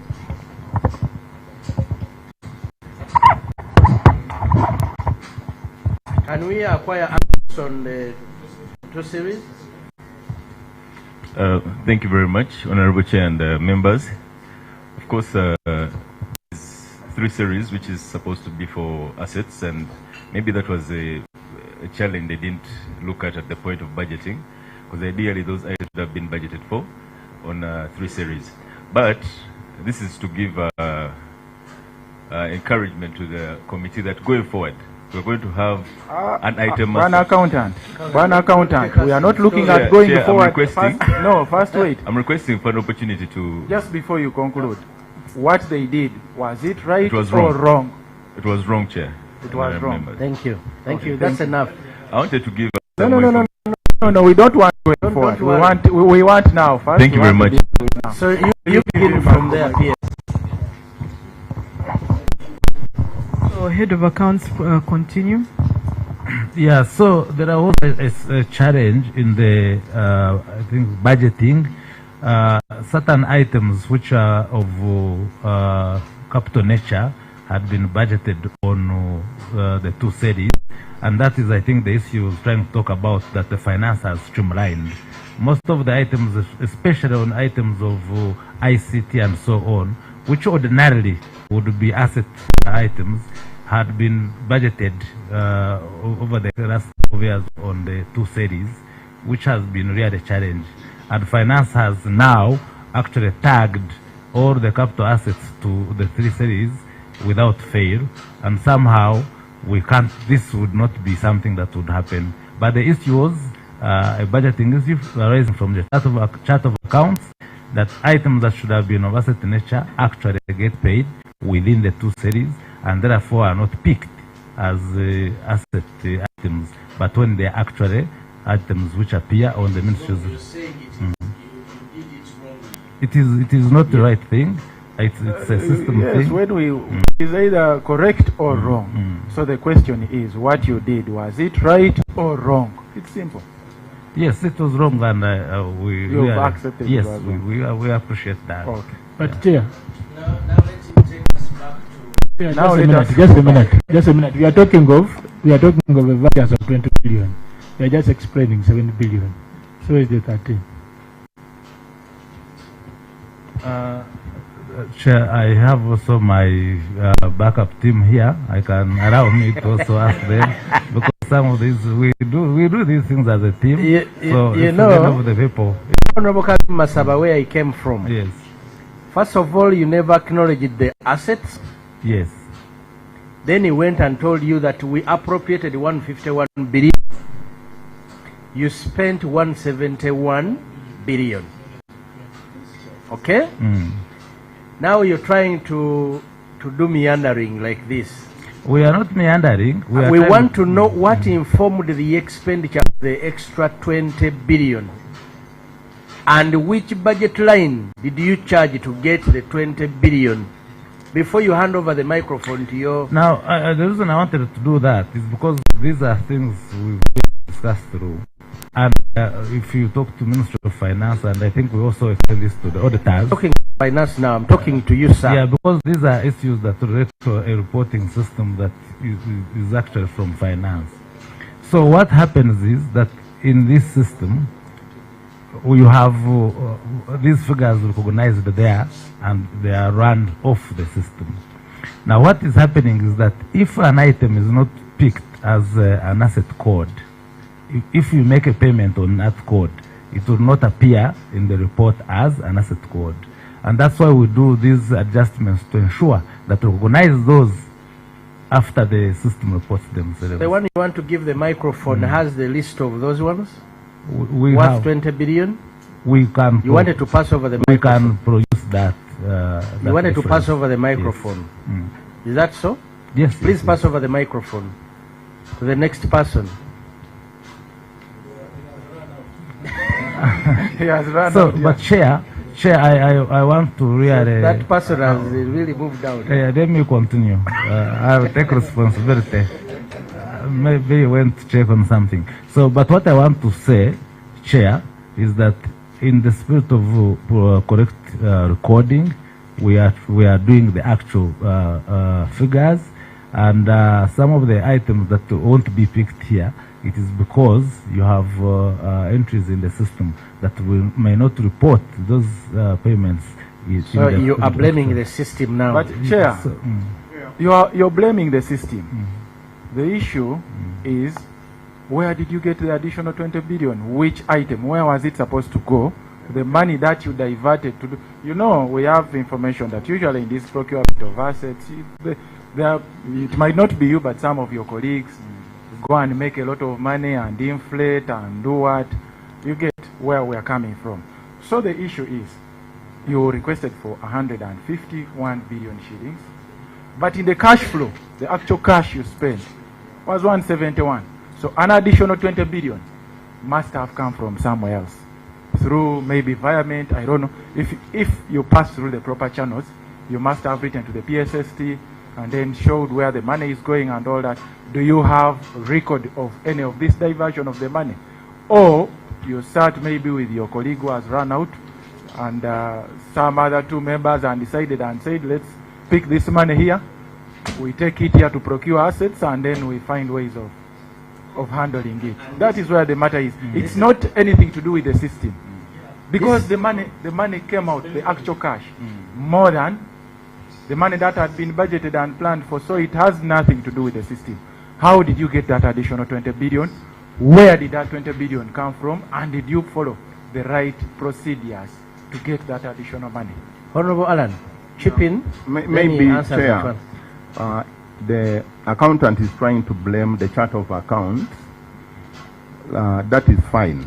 But the question in simple terms is, how do you reclassify the 20 billion? Which entries did you pass in the language of accounting? Where is the 13 billion? Where did you reclassify it? Where did you get it from? So I just wanted to put it in an accounting language.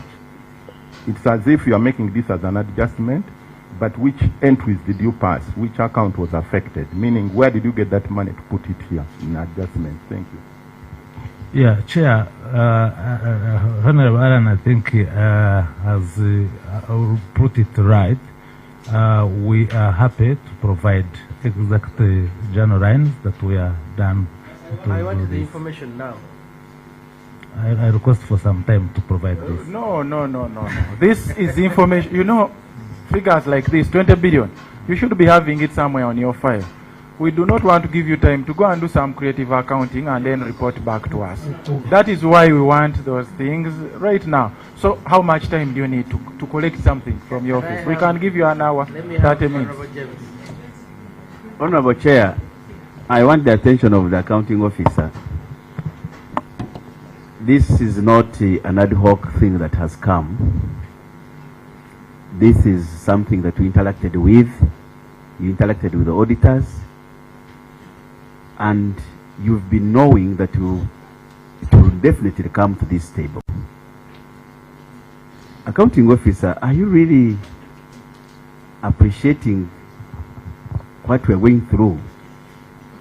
Are you intending to confuse this government, that maybe you don't know what you are doing in your office? Because the accountant is behaving as if he's new, is just interacting with these documents now. I want, through you, Mr. Chair, I want the accountant, the accounting officer to put his team in order. I just want to confirm to you, indeed they interacted with the auditors. That's why these figures are not seen in the audit report. It is because of these members of parliament that these figures are coming out. I'm sure the interaction they had with the auditor and Mr. Auditor, who audited this? Stand up, please.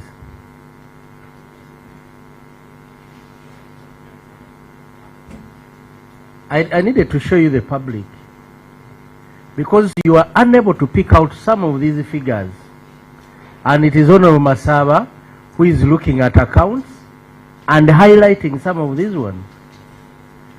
So you may have a seat. I don't want me to have an exchange with you, because you're supposed to be part of our team.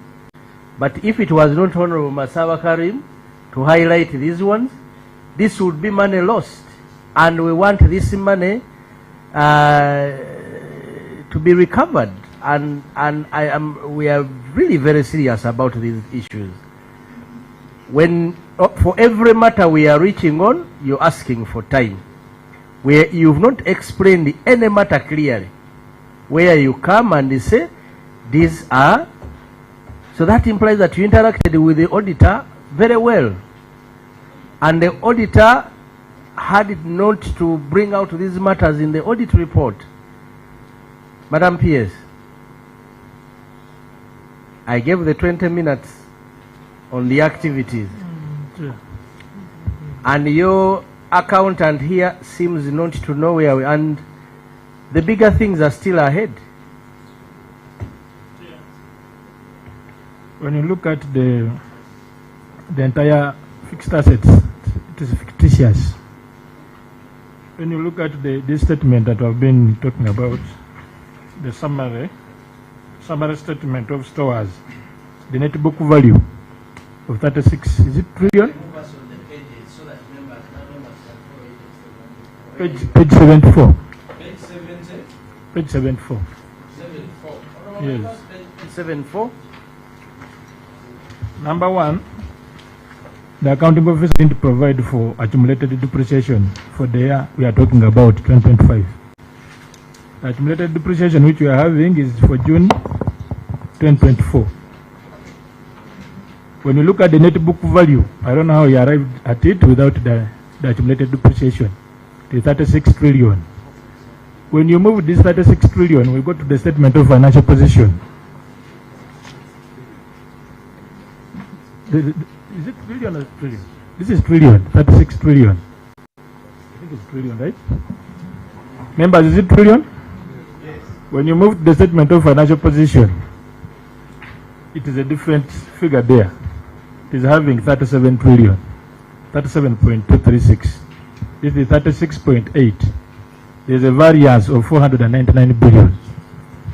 So the whole fixed assets, the PPEs, to me, the misstatements are very significant, and I don't know how Dr. General provided an opinion on this financial statement to give an unqualified opinion. You need to redo the financial statements by an accountant.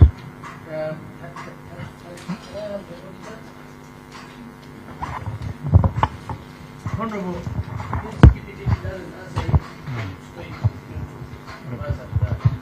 I hope you understood his question and he took you to the numbers. And maybe let me just conclude. Since you didn't provide for depreciation, even the cash flow, you know, is supposed to be an offset of depreciation, and you don't have it in your cash flow statement.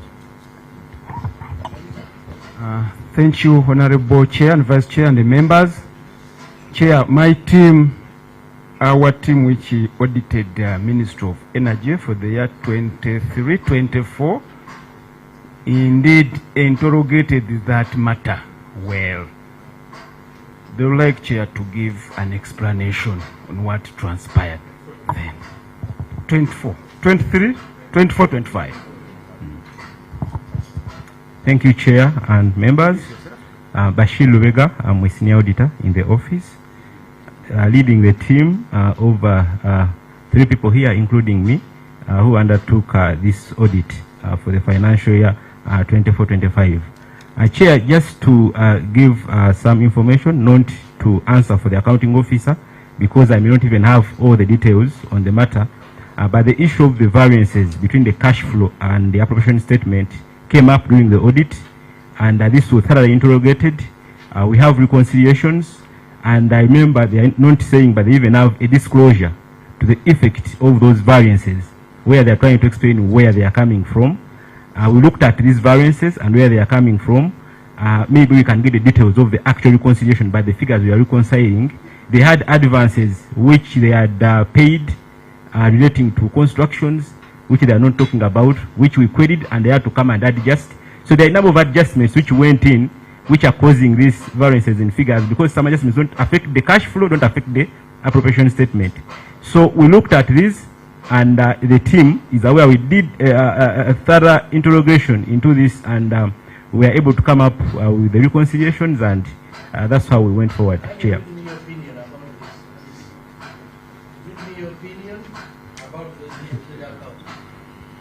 Chair, we gave a clean opinion.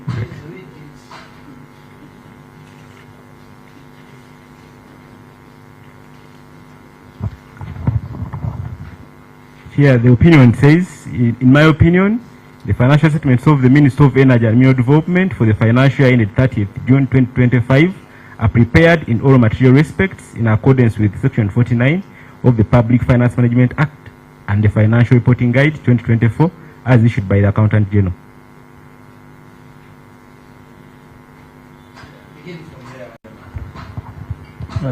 Mr. Chair, I don't know how that with this material misstatement, the tune of 499 billion, and you say you have prepared in all material aspects and you found them to be clean. That is very regular.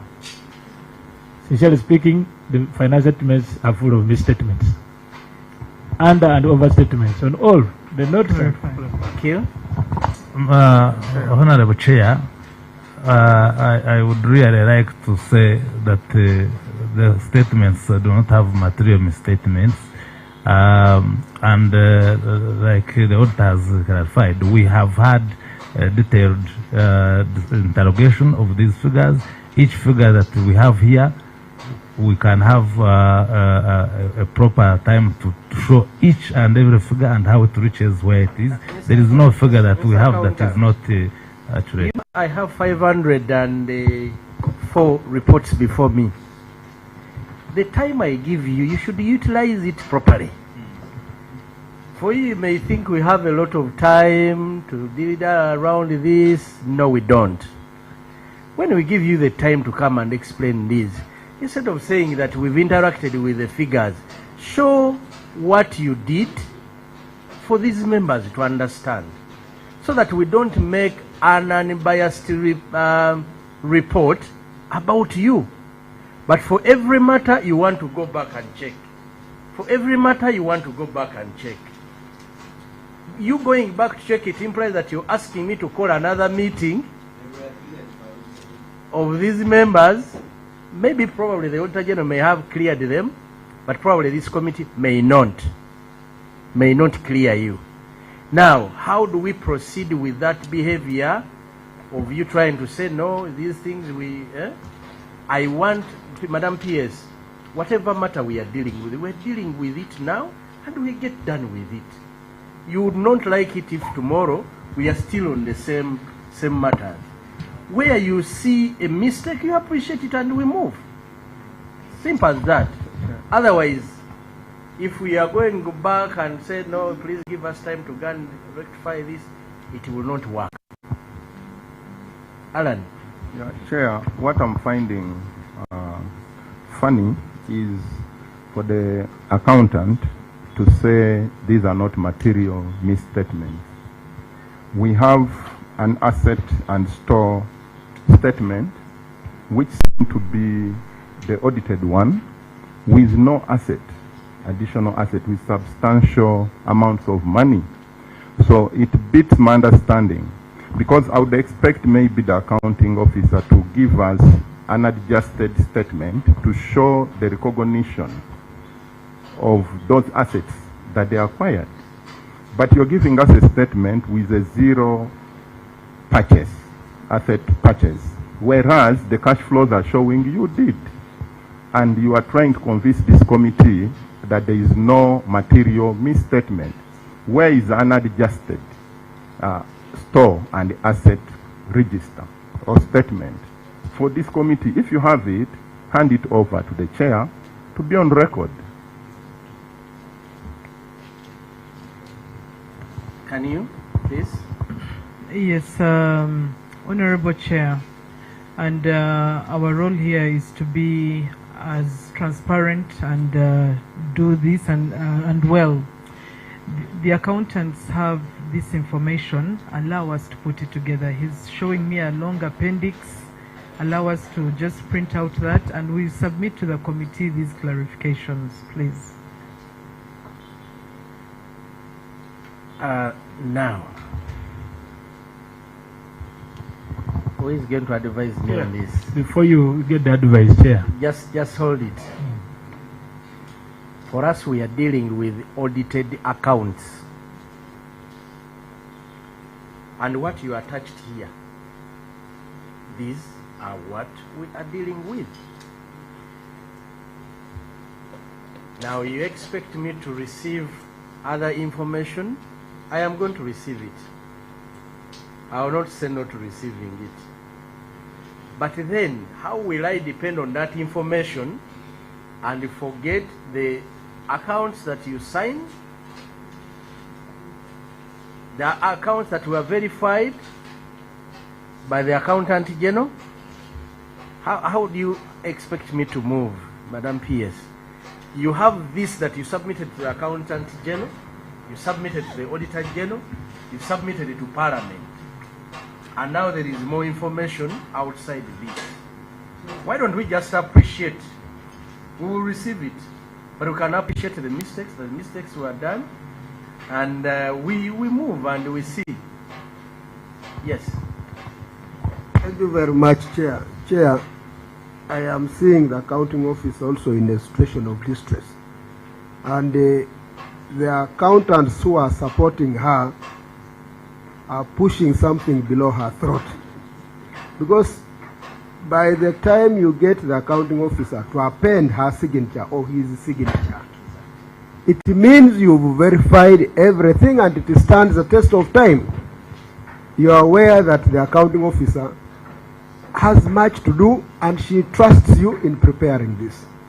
And again, remember that there was an entry meeting. Remember, a management letter was generated. Maybe if it pleases you, Chair, we would request for that, for the management letter to actually now confirm even what the auditors are saying, if indeed they interacted with these matters. And of course, I would have expected you, the technical team supporting the accounting officer, in the exit meeting to have disposed of these variances that are here. It really becomes very, very disturbing for us. We are not auditors. Now, what the accounting officer, through you, will submit, will need again scrutiny by the technical people. So I think next time, giving time would not be bad, because figures will not lie us.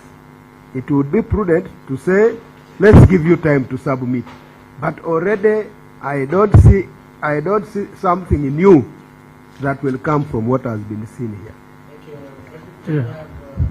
My friend from Kasebe, James, I'm coming to you. Honorable, I think you're done with your queries. Honorable Masaba, are you done or there's something missing? No, Chair, I'm done and we can proceed. Okay, so let me have you the microphone, Honorable Kabeli. Chair, you have guided properly. Yeah.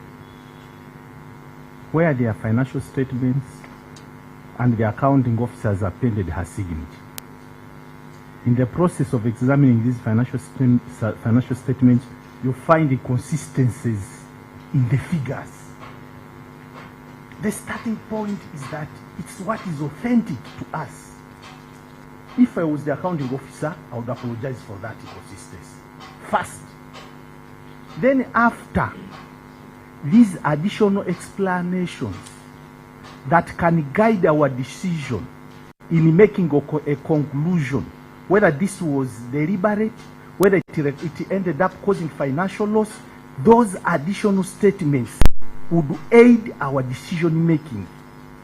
That would be understood. Thereafter, financial statements audited, authenticated by the accounting officer, inconsistency in the figures.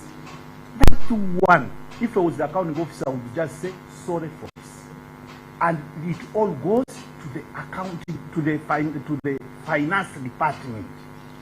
You even have internal audit department could not look at these inconsistencies. The Auditor General could not highlight it among areas of matters of emphasis. And we are here, the ones showing you that there are inconsistencies. You have guided properly. I don't know why the accounting officer is not taking that guidance. Please, accounting officer, I think Honorable has given a very passionate appeal. So, yes, Honorable Chair, we do appreciate the committee's guidance, and we commit to do better. And yes, I apologize for the inconsistencies, and we'll work to clarify. Yeah, just 1 minute. Chair, as the accountant provides details on top of the other 20 billion variance, I would want to get details of the. Just a minute. I would want to get the details of the new outstanding commitments incurred during the year of 71 billion on PPE, property, plant, and equipment. And that you acquired it on credit? Head accounts. You had no money for it, you acquired it on credit. Isn't that committing government? Yeah, I wanted to just first clarify something which he said before going to this. The 20 million, the 20 billion he's talking about. We already highlighted the 7 billion, which was done on the two series. And then there's also another 13.3. You can see it on page 124, which actually comes up that figure that you are talking about, of the 20 billion. Page from 124.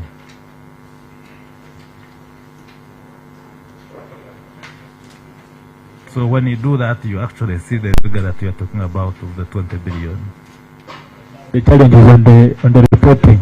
124, and the item is what? No, there is a 13.3 billion here. On the two series. Not seeing the 13. To page 124 of the report. Behind. No, where you are? The total figure.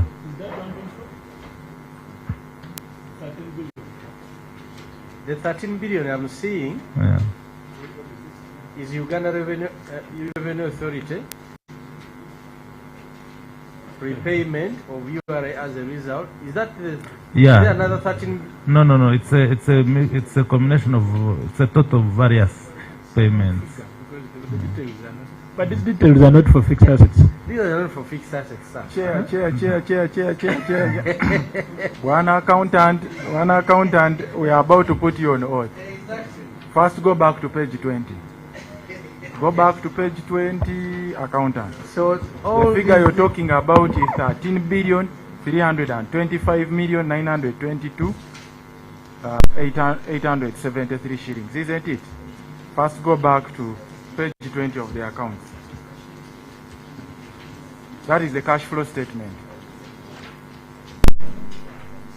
Chair, I don't know if we have CID here, because where we are going, the accountant where is our CID? Is taking us to be fools. Are you on page 20 cash flow statement? So don't account for that 20 billion, it doesn't fall there. You look at other advance and prepayments paid.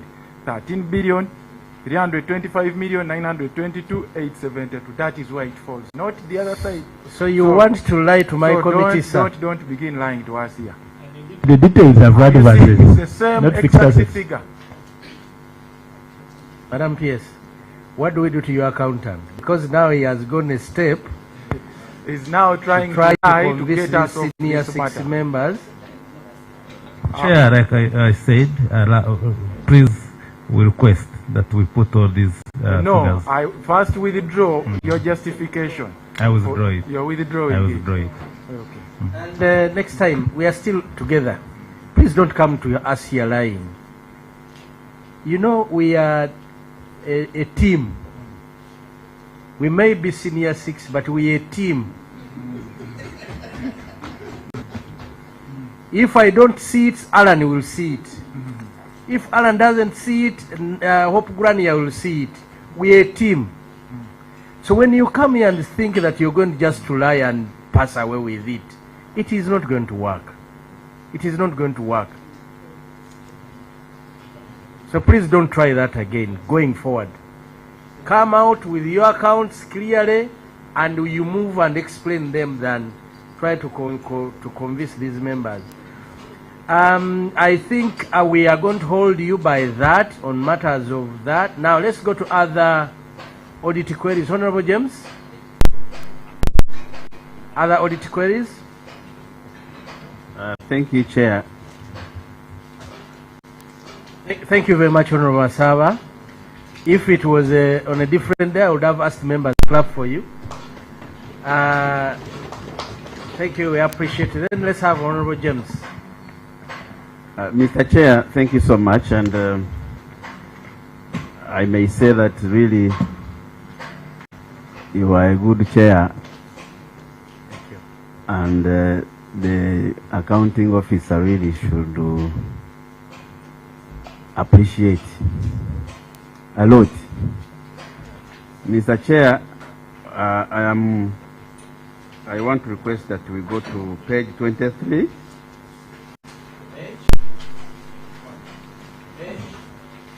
You know, these Honorable things James, page what?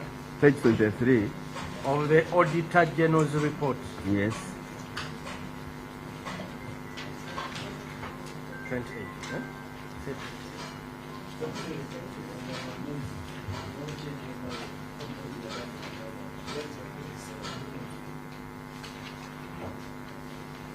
Um,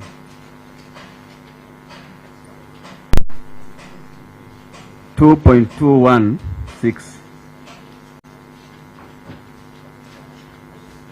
the outstanding mineral sharing deposits. Mr. Chair, I'm an advocate of the local development, and that's where I took my effort. Mr. Chair, the accounting officer, it is your duty to use the available laws governing this industry to make sure we don't lose for the government, for the local communities, and the local governments. We have a law which guides the loyalty sharing. My concern, Mr. Chair, is that government will receive the money for loyalties, but you only chose not to give it according to the law. Can you give us the reasons why?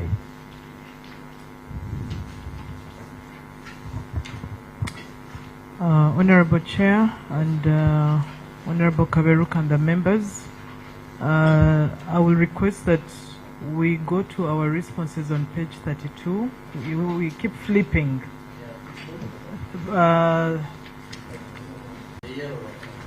Page 32. 32.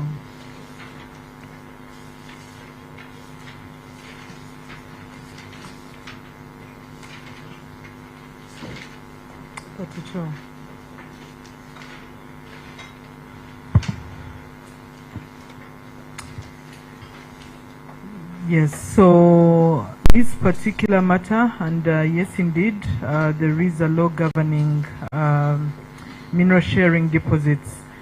This particular matter concerns specific districts, Kamwenge and Kitagwenda. For some time we had issues on the boundary of the two districts contesting on the boundary, but we worked and we agreed on how they share these mineral royalties. So for the outstanding balance of about 1.44 billion, by the end of the financial year, this we had processed and disbursed. We are happy to provide that particular evidence, and we are working to remit the remaining. Submit the evidence to the chair. Chair, we are going to submit that evidence. No, when you say we are happy to submit, it implies that you have it. We'll extract the remittance to the districts, Chair. But it's important to note that we deal with mineral dealers, the license holders. We work with them to ensure that we are able to continue remitting these royalties. So we continue to work with the number of mineral dealers to ensure we are disbursing. We work with them to identify some of the beneficiaries. And for those particular balances, we are working with them to know who are these beneficiaries, and we will remit these balances. Which mineral comes from Kamwenge? In Kamwenge, we have a bit of gold, and sometimes we do have some limestone there. And which mineral comes from Chitagwenda? Chitagwenda, they share similar minerals. Okay, we need a list. You know why? Honorable colleagues, the law provides for mineral sharing between the districts and the sub-counties and the owners of land. And owners of land. So this is not something we are going to wait about. We need to know which districts have shared the 8.5. Is it 8.5? The 8.3. 8.3 the 85%. 8.3 billion. I come from Kasanda, where we have a very huge deposits for gold, and Mubende. We want to know how much, just to give that as an example, how much went to Kasanda district. If you had a schedule, I would be just looking to know actually that these mineral royalties went here. Chair. Can you provide that list? Chair, she's audible enough, and she has said that this matter was concerning two districts of Kamwenge majorly and Chitagwenda. Now, which means it implies that other districts in Uganda are not concerned. But in Kanungu, where I come from, we have minerals, we have iron ore. In Chigezi, Greater Chigezi, Kabale, Rubanda, they are ferring iron ore. In the Kalamoja, a lot is taking place. These royalties, last week, a team from Kanungu, the whole delegation, headed by Minister of Health, met you. We are talking about the same royalties which have never gotten. So, Mr. Chair, through you, this is a huge loss to the local economic development, because the second schedule of the Mineral Act specifies how you are supposed to distribute and how you are supposed to collect it. You have licensed dealers who are supposed to remit this money, and then you distribute it to even to Kasanda. Mr. Chair, even our people are grappling with poverty, yet their land are being depleted through mining. So would we get why maybe this the practice has not been, the law has not been followed the latter? Was it an omission by design? Why, what was the intention? Local governments are grappling with local revenue. They are failing even to have fuel to move and go and monitor PDM that the government has injected in. Yet our local revenue is lost. Mr. Chair, the government here, we are losing NTR, non-tax revenue. Honorable James, kindly let them provide us the list, and kindly we need it now, because that is a matter that you can easily produce now in this meeting, so that we quickly solve that. He is identifying, he's saying from your statement and in this report, it looks like the 8.5 is going to Chitagwenda and Kamwenge. He's asking about the iron ore minerals. What is going to happen? What is going to happen to them? Kasanda and the other Naingo, Buhweju, and even Busia. So we need to know how you're sharing these mineral royalties. I was lucky, I was sponsored to go to Tanzania by your ministry. And what we met there was a very big lesson. When somebody sells their gold markets in where there are people mining, when you sell gold, the Tanzanian Revenue Authority money is deducted. The town council royalties are deducted there and then. There and then. And at the end of the month, the town council or the district knows that this is what is due to us. Now, for you, you're collecting it at the ministry, and the way you're distributing it, we need to be convinced that it's a proper one. So, Honorable Chair. I just want her to confirm. Honorable Chair, indeed, arising from that benchmarking with Tanzania, we are now setting up mineral markets starting this financial year, and we've identified some initial locations for both mineral markets and then the buying centers near the mines, so that we are able to apply a similar model to improve on our revenue collection, but also royalties.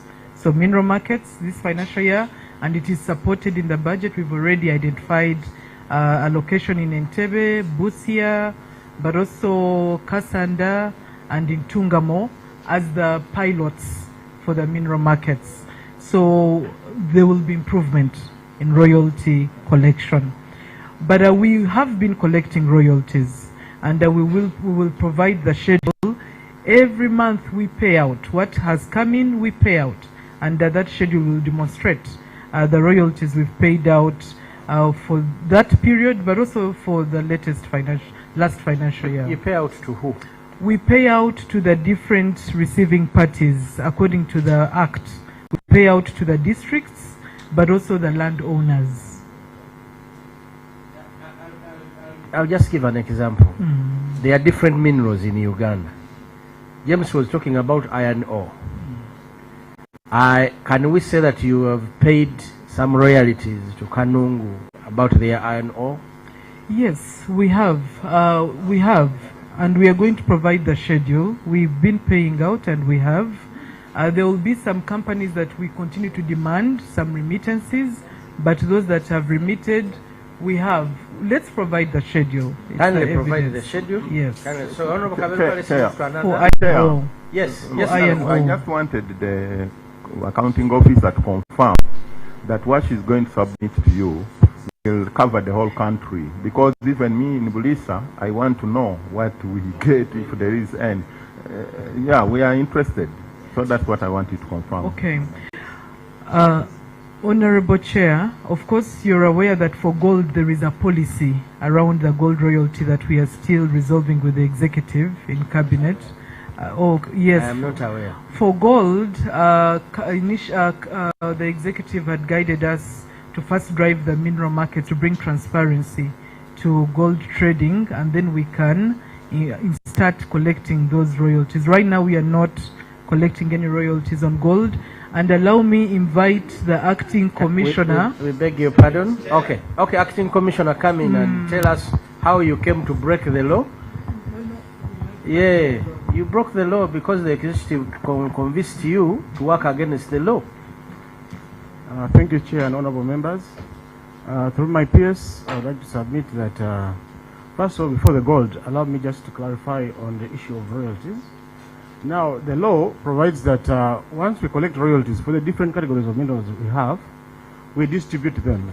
70% is retained in the treasury, 15% goes to the district local government, 10% goes to the sub-county or town council, whichever the case may be, and then 5% goes to the landowner. Now, for most of the districts, especially mineral-rich districts, like for example, you rightly said, like Moroto, like Kanungu, like so many districts, we fairly mapped out the landowners, and once this money comes, it's remitted directly to the different beneficiaries. However, what the Auditor General noted here was that there was some balance. This account particularly is in Bank of Uganda, it's not in the ministry, so our role is to identify the beneficiaries. For the district, it's so easy because you go to the district, the cow submits this information. The sub-county is also very easy. There are always no balances for those. But the landowners, they have to provide evidence that they've surveyed their land, they have acquired titles, and the cow must confirm that information is correct, and then they submit their account numbers. Those account numbers are the ones submit to to Bank of Uganda to process the payments. Honorable Frederick, may I know what is going on, sir?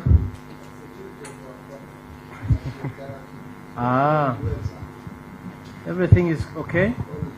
Can you, JB, find a seat for Honorable Angura? I don't want him to sit behind. Quickly, you can surrender your chair, and the member is comfortably seated properly. Thank you. Yes. Thank you, Chair.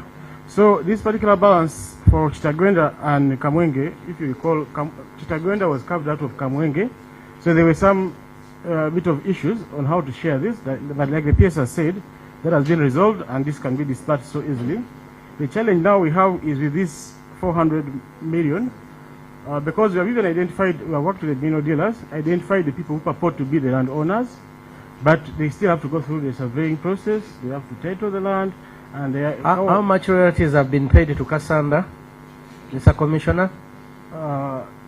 Chair, like the PS has said, you can provide a schedule. We pay this every month, so I don't have the exact figure. How about Kanungu? Kanungu gets a lot of royalties, especially from iron ore. How about Bulisa? Bulisa, there is no mining activity there now, so they are not... Busia also gets a lot of royalties. Royalties given to them. But Busia is largely gold. Which royalties are you giving when you said we have gold? Chair, Chair, I wanted to request you to... We need time to interact on this matter, because when you look at the 23rd July government paper, New Vision, it reported that Uganda has gotten an increase in revenue earnings from gold up to 3.02 trillion from 1.8 in 2005. Mr. Chair, that huge business, the executive waived the loyalties. We need also the commitment from the accounting officer where it was veered to you. Do you have a circular saying that you don't charge loyalties on gold, which is the highly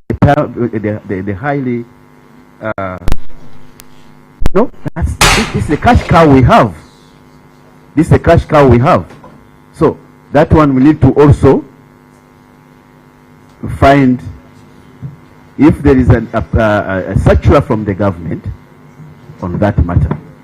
Thank you, Madam P.S. Gold is the number one foreign exchange earner in this country. Really? And when you claim that gold is, you don't charge collect royalties on gold, we need a circular from the executive, as you claim, that waves off gold on that. And what does that mean? Where in this country we have the oil roads,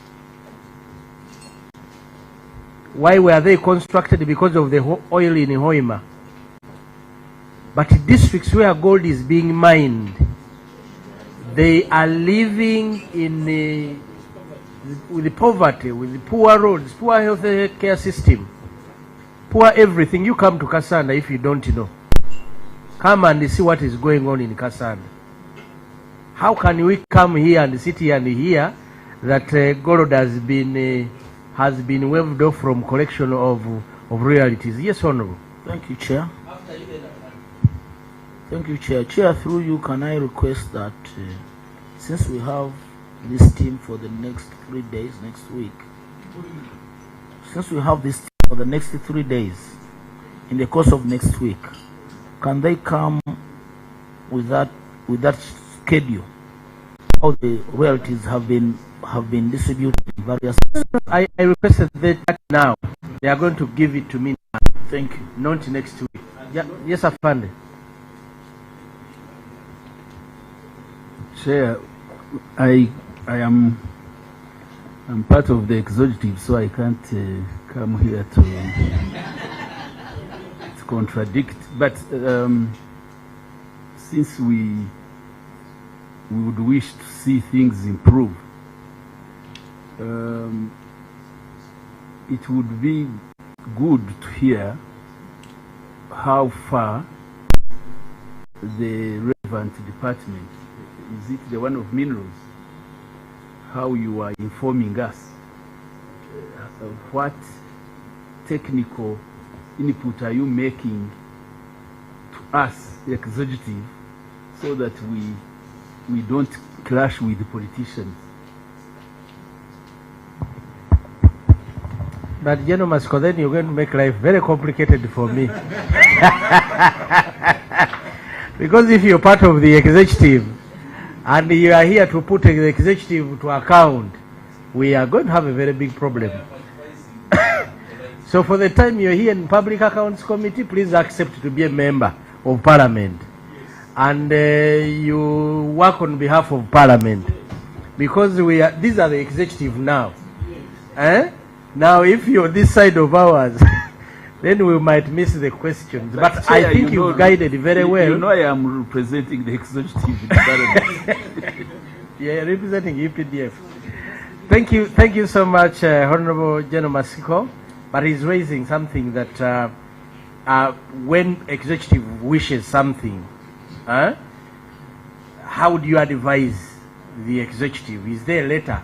You know, I need a letter that Honorable Kaberuka asked, where the executive is waiving collection of taxes on gold. No, royalties, not taxes. I mean, the law talks about taxes, talks about royalties from all minerals. So for taxes, we are levying taxes. We are collecting $200 per kilogram. That levy exists. URA is collecting it. It is only royalties that was still under review. And in line with General Masiko's guidance, indeed, one of the commitments we made as the technical ministry is to bring transparency to the gold trading. And that's why we are putting in place these mineral markets, and we'll go back to Cabinet to demonstrate the level of transparency we've brought for them to see that collection of this royalty can continue. So that engagement, and in line with General Masiko's guidance, is what we are taking. But the taxes are being collected, just for the record. Madam PS, just hold on 1 minute about the mineral markets. You know, every financial year since 2018, we've received information that money for mineral markets has been found. Every financial year. Why is it so slow to actualize? Honorable Chair, and we can go into the previous budgets, we never received money for mineral markets. It's this year that we've started a specific project to develop the mineral markets, and funding has been provided this financial year. Honorable Kaberuka, now I want you to move away, because you're my investigator on this one. I want you to move away from that and go to the next query. Okay. Move to the next query. Much obliged, Mr. Chair. Mr. Chair, I want us to go to page 8 on the same report.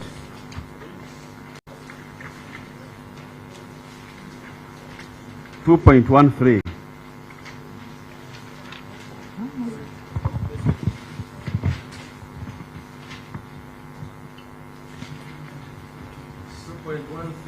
Yes. Page 8. Auditor General's report. Yeah. Mr. Chair, the laws of Uganda give the accounting officer the authority and the latitude to plan, because, Mr. Chair, procurement is the clearing house of, actually is the one that actualizes our manifesto as a government. My worry is about 80%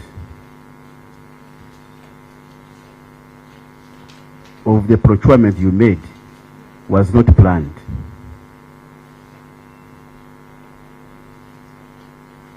I want you to explain to us, to this committee,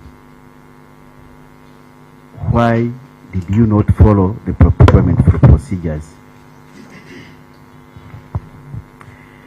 Thank you, Honorable Kaberuka. This particular, we are currently operating what we... Oh, yes. For the book, we shall go to page 13. 18? 13.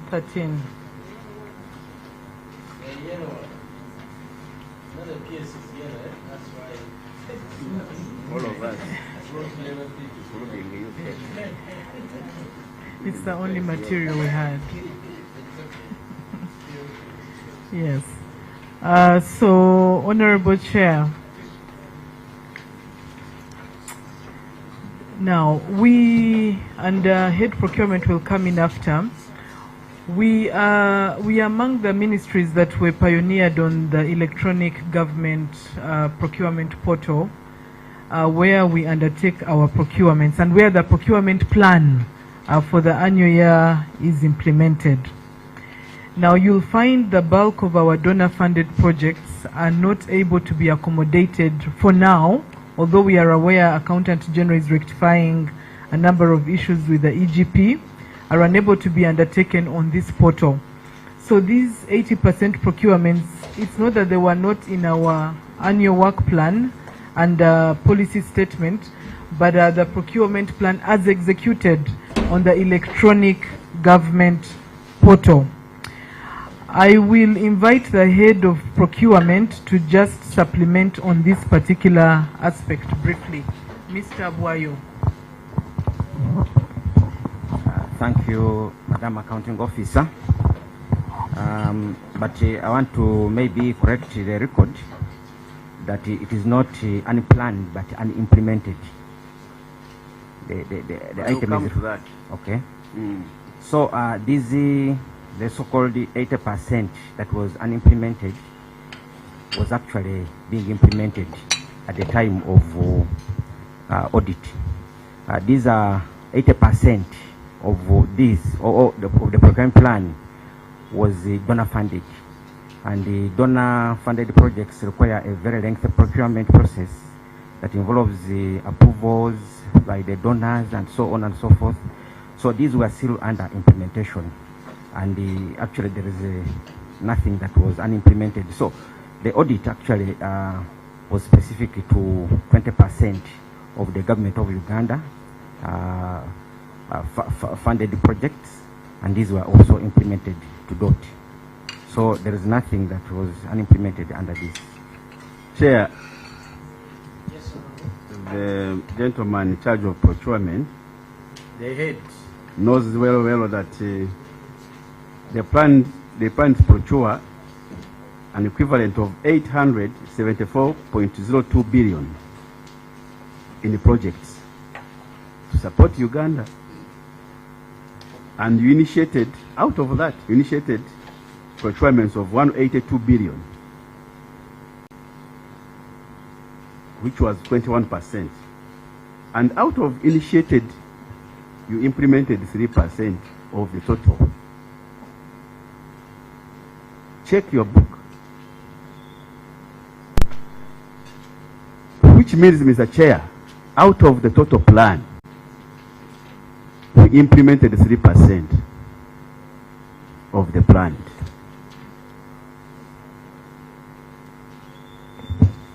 This is not true, Chair. Through you, Chair, and through my accounting office. Are you disagreeing with the Auditor General? You Is know, it the first time you're interacting with this report? it has a lot. There are so many factors that come into play when it comes to this. Did you interact with the Auditor General when they came to your office? Yes, we did. Did you explain that the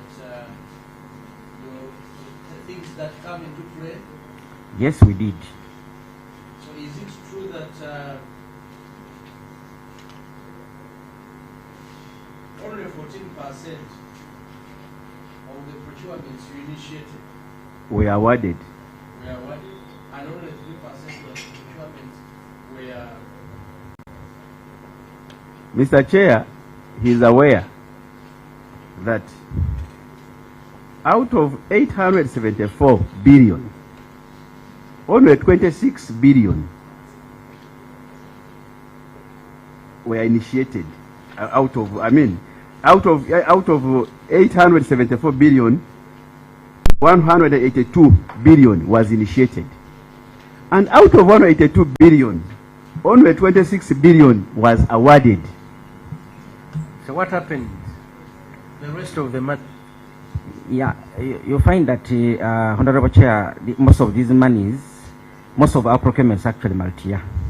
So what they're referring to here, yes, what they're referring to here is the money of the new procurements or the procurements that were implemented within that very year that were paid off.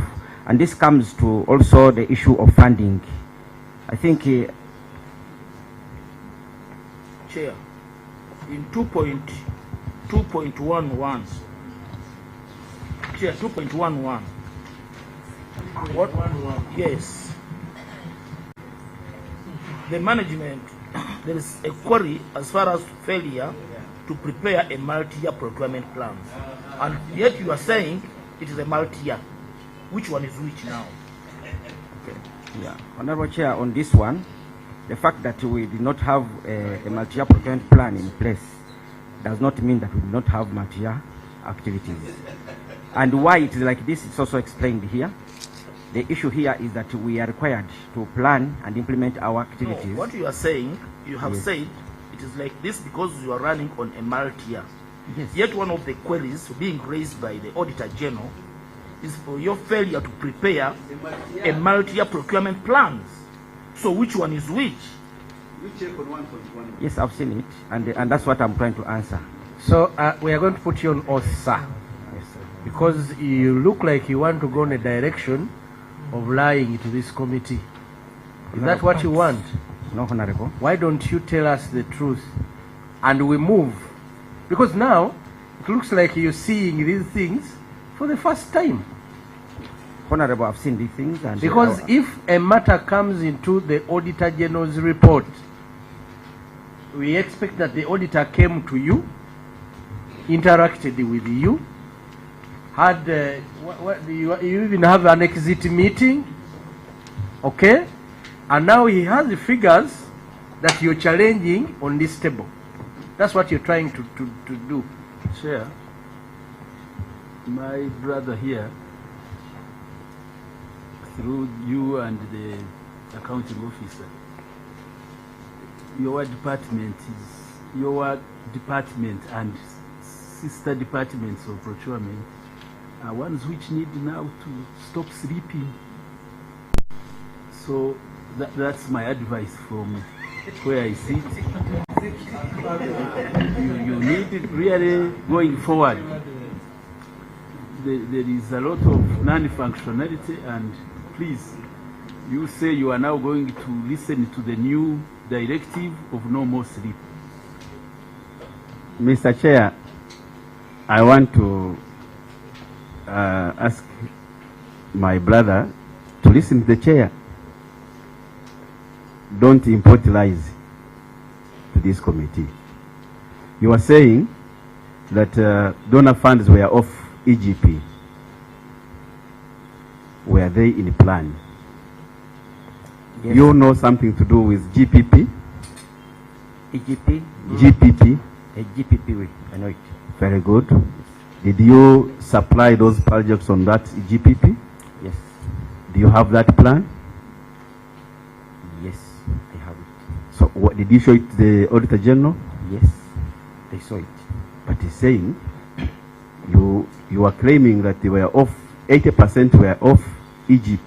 Yes. So did he see them that were off EGP? Yes, because the donor funded projects are also audited separately, and they were audited prior to... Audited by who? By Auditor General. So they saw it, and they were off EGP. Honorable Kaberuka, the auditor, pick the microphone. Auditor, the laws only allow you to audit what is on EGP system. Thank you, Chair and members. No. Chair, I wanted to refer to a comment in our report. First answer my question, sir. No, Chair. So it implies that even something that is not on EGP system you're mandated to audit it. Yes, Chair. So you agree that it is not an excuse to say that because the matter was not on the EGP system, therefore we never audited it. Yes, Chair. Please add on your explanation. Chair, I was saying I wanted to refer to Auditor General's report, page 9. There is a paragraph after the management explanation on the issue being discussed, where we note that although management explained, page 9 of the Auditor General's report, paragraph 3. in the yellow book is page 12. The issue is 2.1.3. The page 12 in the yellow book,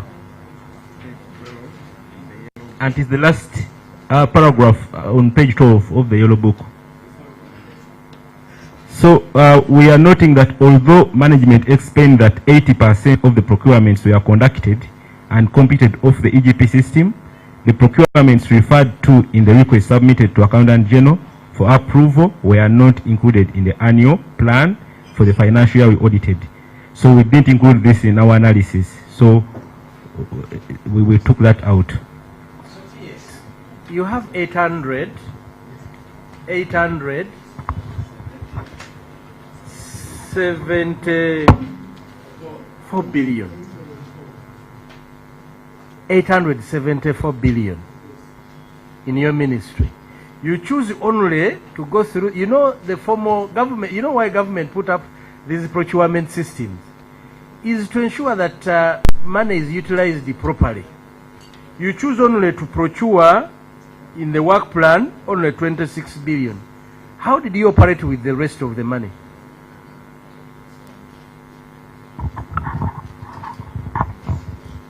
Honorable Chair, I know that the bulk of these procurements were donor-funded procurements, where we even write to Accountant General and we request him to allow us go off the system because of the challenges of the system. Can we provide that detail? You provided the same to the auditor? We did. They do refer to the submissions to Accountant General.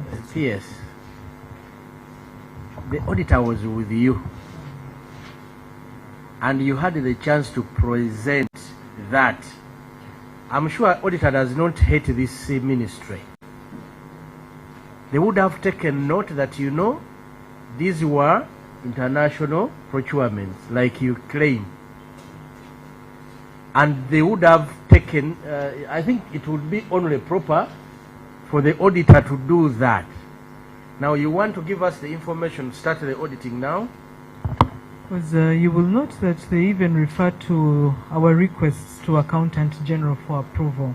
You know, because we'd never move in that implementation without Accountant General's approval. So can we clarify further? One man. The clarification is, the opportunity for clarification is here now. Because when you say you want to clarify further, I have given the opportunity to clarify. Chair, a man called Makibe said, I know what is legal, but not what is right. Something might seem to be right, but legally wrong. You are supposed, so are you saying that donor-funded projects are not supposed to be planned for? No, they were. You wait. Are they not supposed to be planned for? You are well aware that even when you are requesting for a loan in government, in parliament, it must be having a work plan. The supporting documents that we ask you, make it fit to be in a procurement plan. Because it is a procurement that converts budgets into services, and that's what we aspire for as NRM government. I'm wondering who these people work for, because if you are working for the government of Uganda. We ought to dispose of and actually clear for the services. That's the one that we hinge on as a government, even seek mandate. So when you say we are, the Auditor General, you tell the Auditor General that we are not support, had not been planned for, that puts me in a very serious situation, and I feel that somebody is sleeping on the job. Do you appreciate it? From my understanding of our procurement plan and the approval, we align the procurement plan to the approved ministerial policy statement. Absolutely. And this has to be in the work plan. Very good. And that is the guidance that I give time and again, even to my procurement team. So 80% being out of the plan would have to cross-check. No. It was in the plan, but not on Mr. EGP. Clark. Mr. Clark? He has said. No. No. Confirm that they submitted the procurement plan for the ministry. Did they submit the procurement?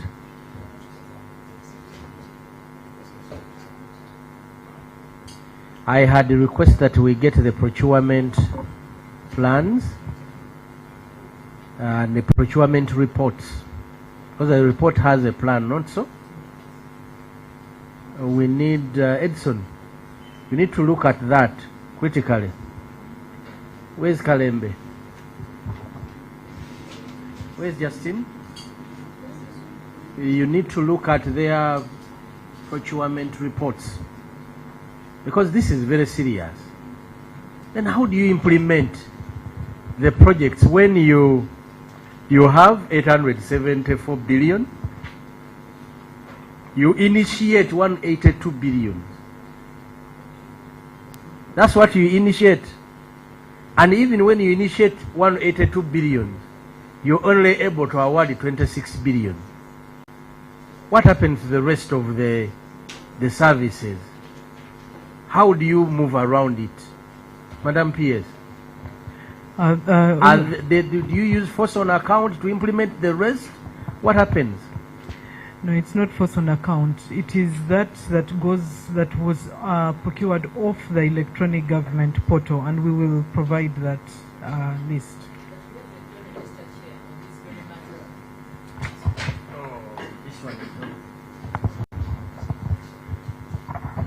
Thank you so much, Chair. Apologies, I was late. Chair, on this very matter, because this is something so crucial, if at all, even at the submission for all to be cleared by the auditor, by the accountant general, even this the contents that were left out were not part of what they submitted. So we are seeing that probably there was some intention of misappropriation. That's what I can say in summary. How comes even what, as per their response to the management response, reading it verbally, although management explained that 80% of the procurements were conducted and completed off the EGP system, handling of EGP system is a query. Then the second one, the procurements referred to in the request submitted to Accountant General for approval were not included in the annual work plan. Why? Why are we having that exclusion? Even you are submitting to Accountant General for clearance, again you don't do so. This is your management response. I've read verbally. Honorable Anthony, please come in. Mr. Chairman, Honorable Chairman, the explanation which is being given by the auditor is being emphasized by the accounting officer. But we need to look at what they tried to do. They initiated 182 billion and we are only able to award 26 billion. What happened to the difference between 182 and 26 billion? Why did they need to go through the procurement process up to the end? That is number one. Number two, procurement in Uganda is undertaken under PPDA Act with the attendant regulations of PPDA. If 20% was done under PPDA and 80% was done outside PPDA, do they have any other law or regulations that guides them to manage that 80%? Let me have Angura, then you respond. Thank you very much, Chair. Chair, to me, I think we are talking of a performance problem. When you talk of 21%, and even that 21% you don't achieve it, I think there's a problem. My brother, Mr. Bwayo, there's a lot that you need really to do as far as aligning your procurements are concerned. But also, Chair, we are seated here because of three key roles that we perform as members of Parliament in relation to appropriation. And appropriation guides us on what is your work plan, what is your recruitment plan, what is your procurement plan. The moment those are not linked, it becomes accountability issues. So focus on those key responsibilities and relate them to the resources that we appropriated to you. And this meeting would easily take 10 minutes if we are aligned to that. But now your roles are a performance issue.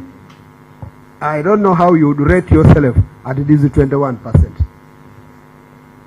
Yes. Let me first allow head procurement to come in, then I will come in. And Mr. Boy, kindly tell us what happened. How did you use the money now that it cannot be seen in the procurement system? How did you get the services?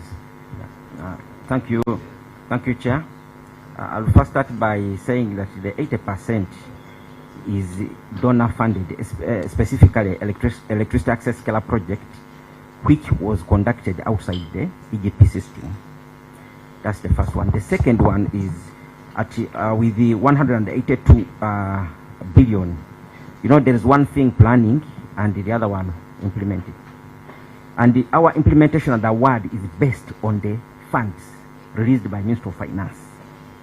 Now, these, you'll find that actually we planned according to the budgets and so on, but at the time of implementation, because the accounting officer is prohibited from signing any contract without money or funds. Why? Yes. Why? Yes, Honorable. I told you don't lie, and you accepted that you're not going to lie. I'll not. Remember, you were here, and the auditor reported that you have a 24 billion, 29 billion, that you don't know how you used it. You remember? Yes. From Honorable Masava's query. You don't know how you used it. Honorable Frederick Angura has clearly told you, you should be saying that my work plan was this. I failed because of this. You know, we are bigger politicians than you. When you go politics, you will not manage us. Why? We are bigger politicians here. So stick to the work plan. We need to know why you initiated 182. Okay? You've said it is because the other bigger money was from donor funding. That one, you have shoot at it. Then the 182. Why 26 only? Then you cannot go to say it is because of money that money has not come in. When we have 29 billion, we are not seeing. When we had 151 billion, we couldn't see among the things you procured. Because I think among the work plans, among the things you had to do is to make those procurements for the assets. Now, there is no way you're going to tell us that you bought the assets. This man was saying it was fictitious, and now is proving it right. You cannot say you bought those assets when you had only procurements of 26 billion. And there you had 171 billion. Yeah, there's even a debt of 71 billion. Even 71 billion, that is also fictitious. So, you have spent 241 billion on one hand. You cannot show how you procured the services. And kindly take these matters a bit more serious than the way you're trying to handle. You'll make us make a bad recommendation. Honorable Chair. Yes, Honorable. Thank you for this opportunity, Honorable Chair. Before he responds, I think he also needs to give us information about the 80% which they are saying is donor-funded projects. Don't we plan for the donor-funded projects? Do they just fall like manna from heaven? Honorable Chair, we need to have that plan also. If they say it is not captured on the EGP, at least it is captured on some piece of paper. Let them submit to us the piece of paper which they have, which they should have submitted to the auditor, and they did not at the time. Thank you. And interestingly, Honorable Chair, they said this is for electricity distribution access, and this is the problem that the whole country is grappling with, including my district and yours, Honorable Chair. I was told in the mining areas of Kasanda, Honorable Chair, that the people who are operating small businesses there pay, is it 3,000 per a light like this to serve them on a daily basis. So you can imagine how much money they lose in paying for that, and those who cannot raise that money cannot work extra hours. So, Honorable Chair, we need to have accountability of that 80%. Madam PS, you are aware that my line in Kasanda has been down since you closed the REA. And you've always said procurement since 2018. And here we are. The man is sleeping on the job like a general said. The man who is supposed to do procurement is sleeping on job. But all these members, their constituencies have not been served. There is, you are aware that we are paying about 29 billion in deemed energy? Is it more than that? Not anymore? Don't lie, sir. Don't lie. We are paying a lot of money for electricity that has not been utilized. For you, you're supposed to do the procurements to supply the electricity. Geno said you're sleeping on the job, and they need to wake up. What I wanted actually to advise when I hear the debate, things are in this office, that office. The new spirit should be, once you communicate, this person is not in heaven. You are supposed to work as one government. This excuse of saying it's the other department which let us down, really we need to start disabusing ourselves of that. And if we do that, we shall not be having many queries. Because the Accountant General lives on Kampala Road. You find Minister of Energy is on Kampala Road. Why can't we talk to one another? Thank you. Yeah. Something is not adding up. Because how do you talk of awarding only 26 billion when the purchase of only property was at 171 billion? Should we call the other one not procurement? Not 171 alone. It is 240 because you'd get 171 plus the 71. Plus the 71. This is about 240 something billion. So how did you acquire? So how did you get the other those assets? The other assets. Mr. Boy. Yeah. Yeah, we also have already running contracts that are in process, and they were not captured under the procurement plan. For example, we have some projects which are funded under Government of Uganda. Some of this money which is appropriate to the ministry also goes there, and those will not be captured under the procurement plan, the financial year that is under review. So that also contributes.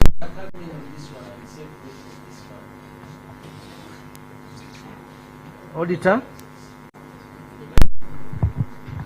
please come in, and this man is saying the reason why you didn't see these things, it is because you only sourced 26 billion.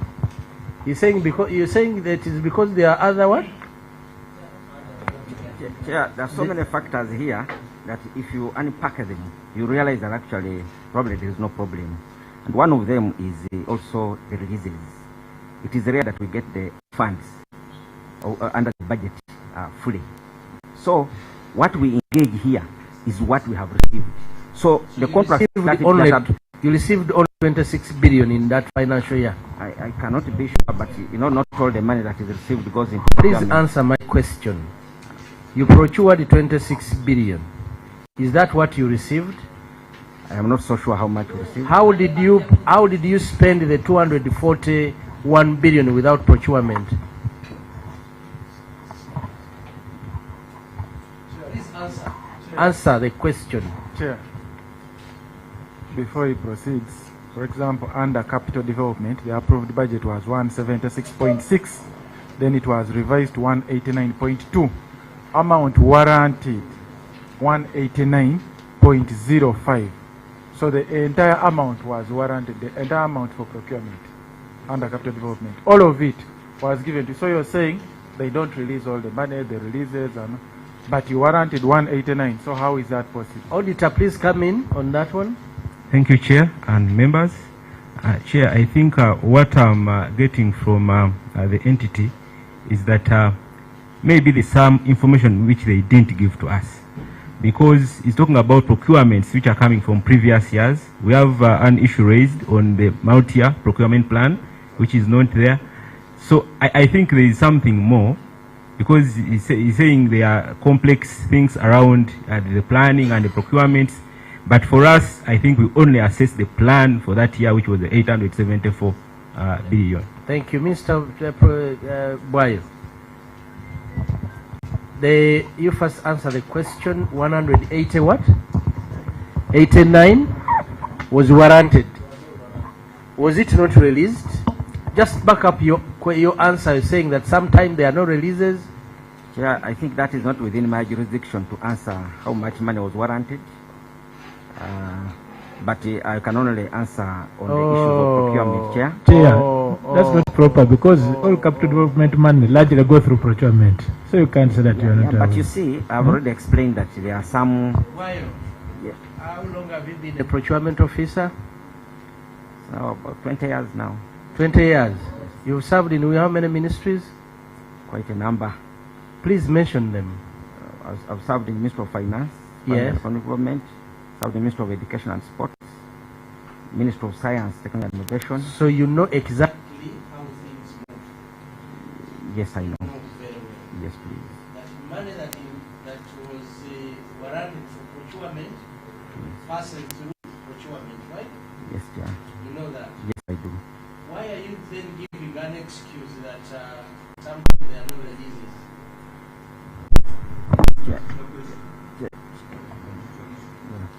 Chair, but that remains the fact that sometimes the releases are not. Yes, I am going to stop listening to that gentleman because he's hell-bent at not respecting this committee. What he's doing is disrespecting my committee here. I am very sorry, Honorable Chair. Chair,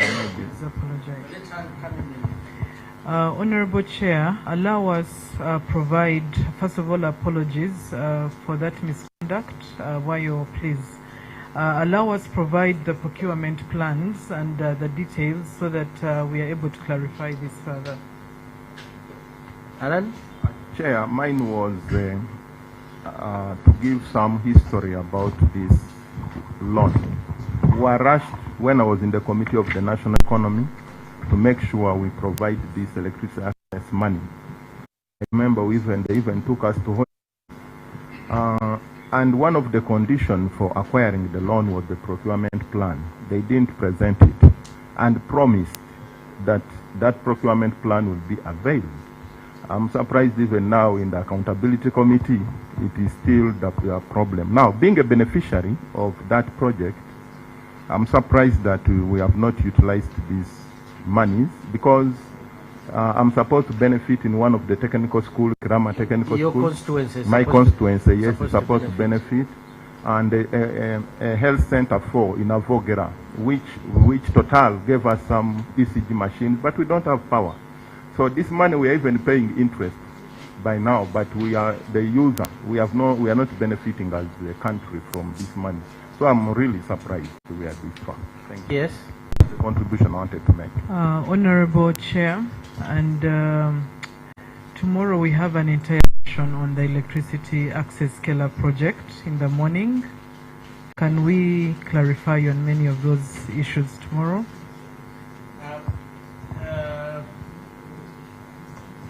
That will be a project, and these are matters of procurement. When we reach there, we are not going to go back at how you're handling your procurements in the ministry.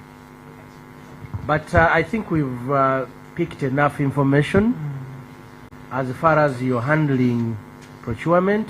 Boy, I'm so disappointed with that level of experience. At least I should have expected you to give more clear cut-out answers on why there was poor performance on the resources. Now, PS, money sent out for procurement, 189 billion. You're able to use only 26. What happened to the balance? What happened? How do you handle? How do you move? Look into the detail of this. I will invite head accounts, but we need to look at this variance. The variance is 226. Let's go accrue. Because it's 240 minus 26, 214. I just wonder how you spent the money without procurement. How did you achieve that? We just need that science, because that is something that we need to learn as Parliament. The money was spent, evidence is there. But you do not never procured. Chair, allow us to provide further clarification on this, please. But you know, this morning PS have been in that. I've been allowing you. Now these members are going to accuse me of conniving with you because I've been allowing everything you're requesting. It is related to the earlier request. It's the detail that we have to go to and provide further clarification. Now, would you want then now to pull off the entire, because for every query, that we ask, you want to withdraw? Yes, Chair. Yes. Chair, now that you made a mistake from the very beginning to allow, yes. I think you had just better allow, let them go and prepare. They will not escape the scrutiny that we have already started. Chair, let me ask something. We are saying allowing. Are we going to have a new... Hold on, Honorable Wanyama. Honorable Angula.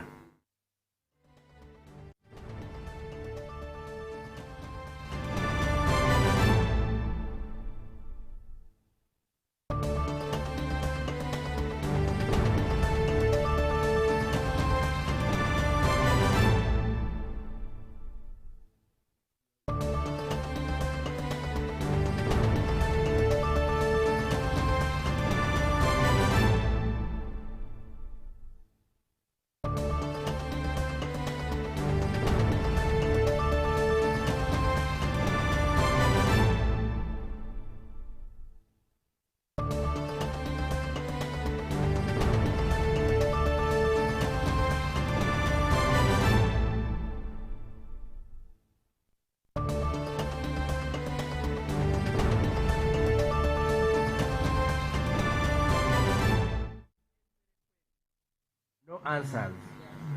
Every query, no answers. It tells me probably you never gave any time to these queries when they came to you. So do we continue? Want us to continue with other queries? Chair, yes. Okay. Honorable James, let's move.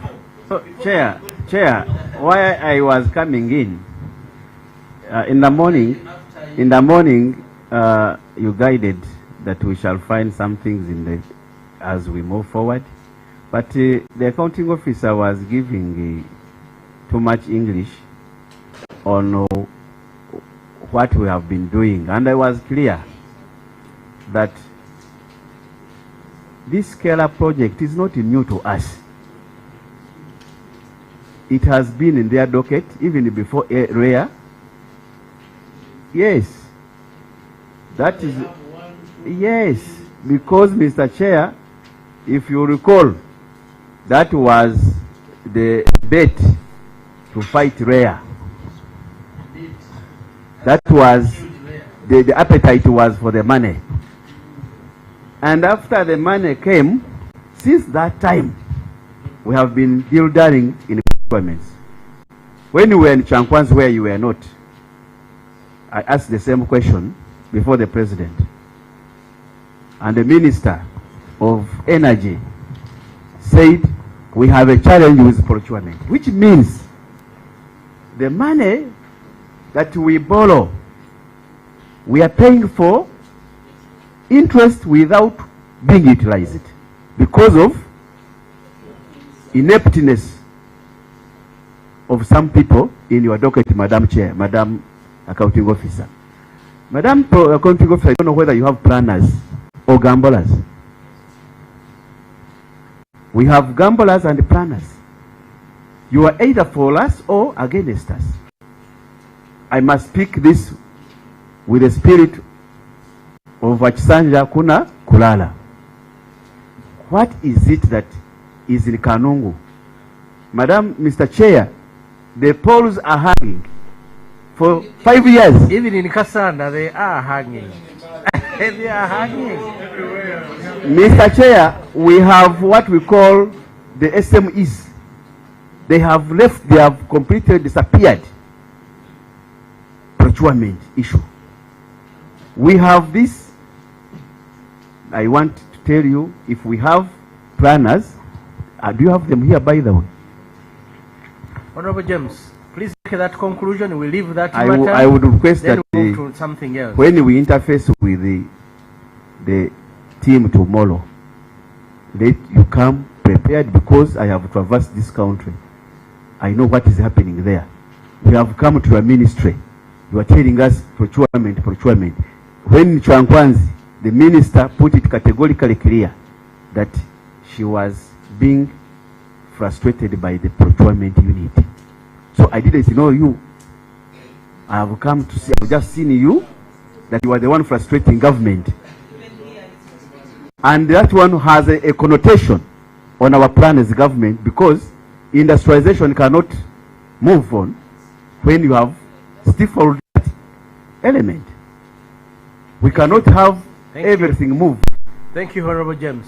Kindly move to the next query. Oh my God. I'm seeing you're exhausting the energy on... No, I am having energy because I'm... Mr. Chair, I want also to go to page 15.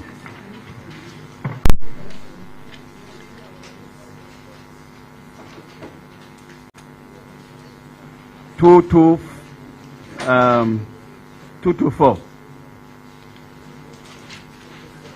Page 15 on the Auditor General's report. Page 224, page 15. Page 15. Audit query 224. Yes. The failure to upgrade the mine cadastre system, bill their interest. And that one comes back on Mr. Chair, what Honorable Karim had interrogated. I actually, even on the royalties where we have come from, because the law is clear. The delay to pay, it causes you to pay interest, and you cannot track them without the cadastre plan, system. So why is it that such a small thing, but which helps the government, which enables government to operate well, which enables your ministry to operate well and get more revenue, what would be the reason not to upgrade such? Thank you, Honorable Kaberuka. This matter, we are working on it. We have an ongoing procurement for the maintenance and routine upgrade of our cadastre system, And I will quickly invite Kedi, the Commissioner Mines, to quickly provide the latest on where we are on that process. Thank you very much, PS. Chair and honorable members, at the time of audit, we had promulgated some new regulations that were going to implement some provisions in the Mining Act, which was of 2022. So once the regulations came into force, we had to obviously reconfigure the entire system. So our system is quite robust, the online mineral licensing system. So as we speak now, all these configurations have already been done. At that time, really, we are bringing in all components of the new laws and regulations to make sure that they speak. Commissioner, yes. I have new members of parliament here. Some of us have been here and we've been speaking that language of cadastre and that one. So explain to us. And you also respond with 1.4 on the same. 1.4, you put them together. So 1.4 is on valuation of non-produce assets. Valuation of?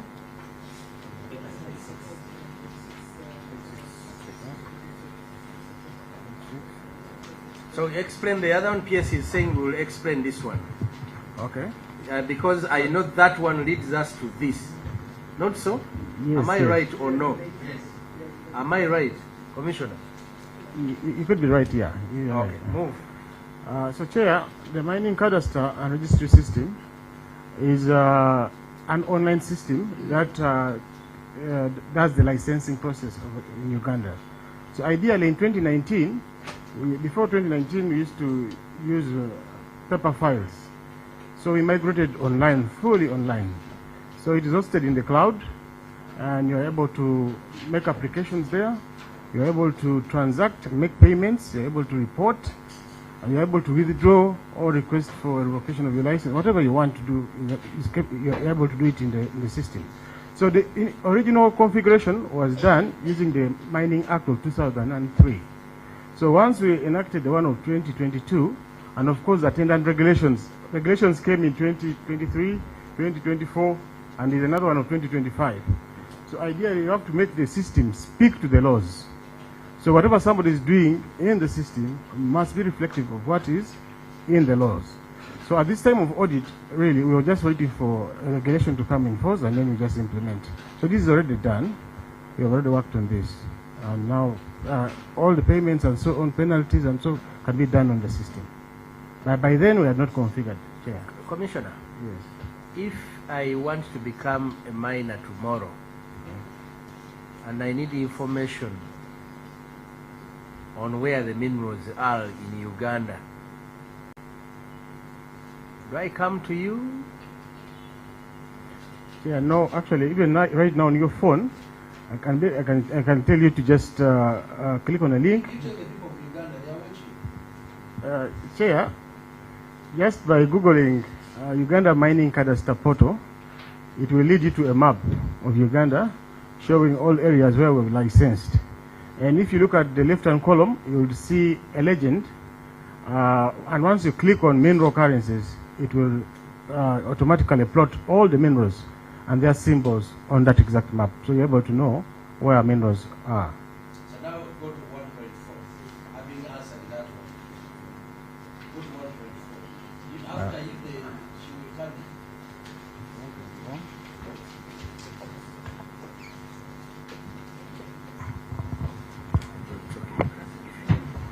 That very matter, yes. I wish we had a system. That very matter is saying that when you Google, you are able to locate where the minerals are. And it's the very query. That means the auditors checked, because now we don't have those systems, or we are not able to check via what he's saying. So that the auditors queried that very one. That at a certain point, we should be seated here and we cross-check. So does it mean that what he has said and the auditors are different from what they noticed? Because for them, by that time, they have that information. Can I just clarify on the audit? This particular query was for the system to implement a penalty mechanism for interest In payment 2.24. in 2.24. Yes. And that was the query. The system is operational and it is accessible and available. It's automated. But the query was on the system now being upgraded to apply a penalty on interest on royalties.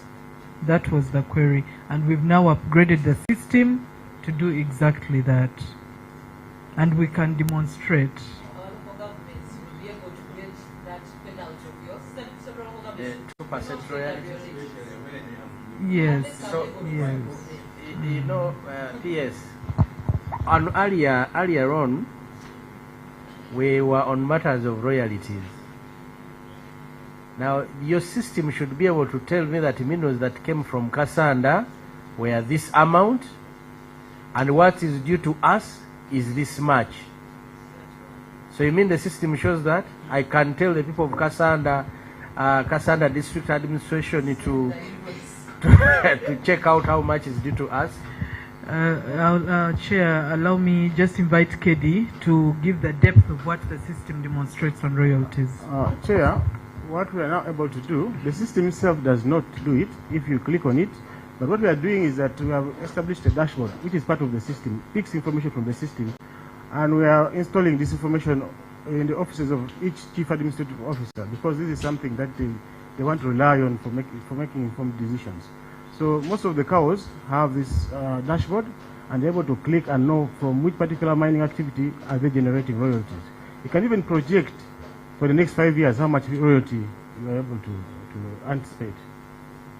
So the system is there, but currently we're only using it for the chief administrative officers. But you appreciate why I asked about the mineral cadastre? Yes, yes. From that one, it is not part of the query, but I wanted you to go to 1.4, and yes, you had gone there. Maybe, yes, if I may, I think I've understood the query. 1.4.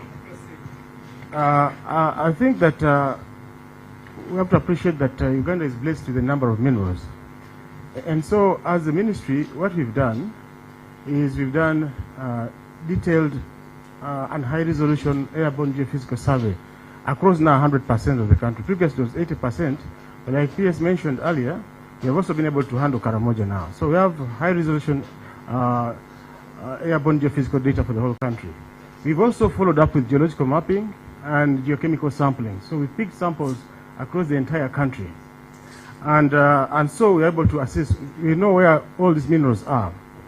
However, we have not done detailed exploration for all of them. We have only done for particular ones. For example, we've done for some areas for gold, for iron ore, for limestone, and so we have quantities of minerals for some categories of minerals. But we have not been able to do quantification for all these minerals because of largely funding issues. But it's something that we intend to do and bring some of these mineral occurrences into bankable feasibility projects. Thank you. You wanted to add something on 1.4? He has largely clarified it. So we have an ongoing quantification program where we are quantifying these mineral resources, and we will validate these figures with actuals from this process. We are also, we've put in place a project to just focus on this quantification process. So, but he has addressed the issue. Thank you. Commissioner, these minerals are for the people of Uganda. Yes, yes, Chair. There is a behavior that in the ministry you prefer the foreigners to be the ones to partake of the minerals. Chair, and let me finish. And those are the ones you call investors.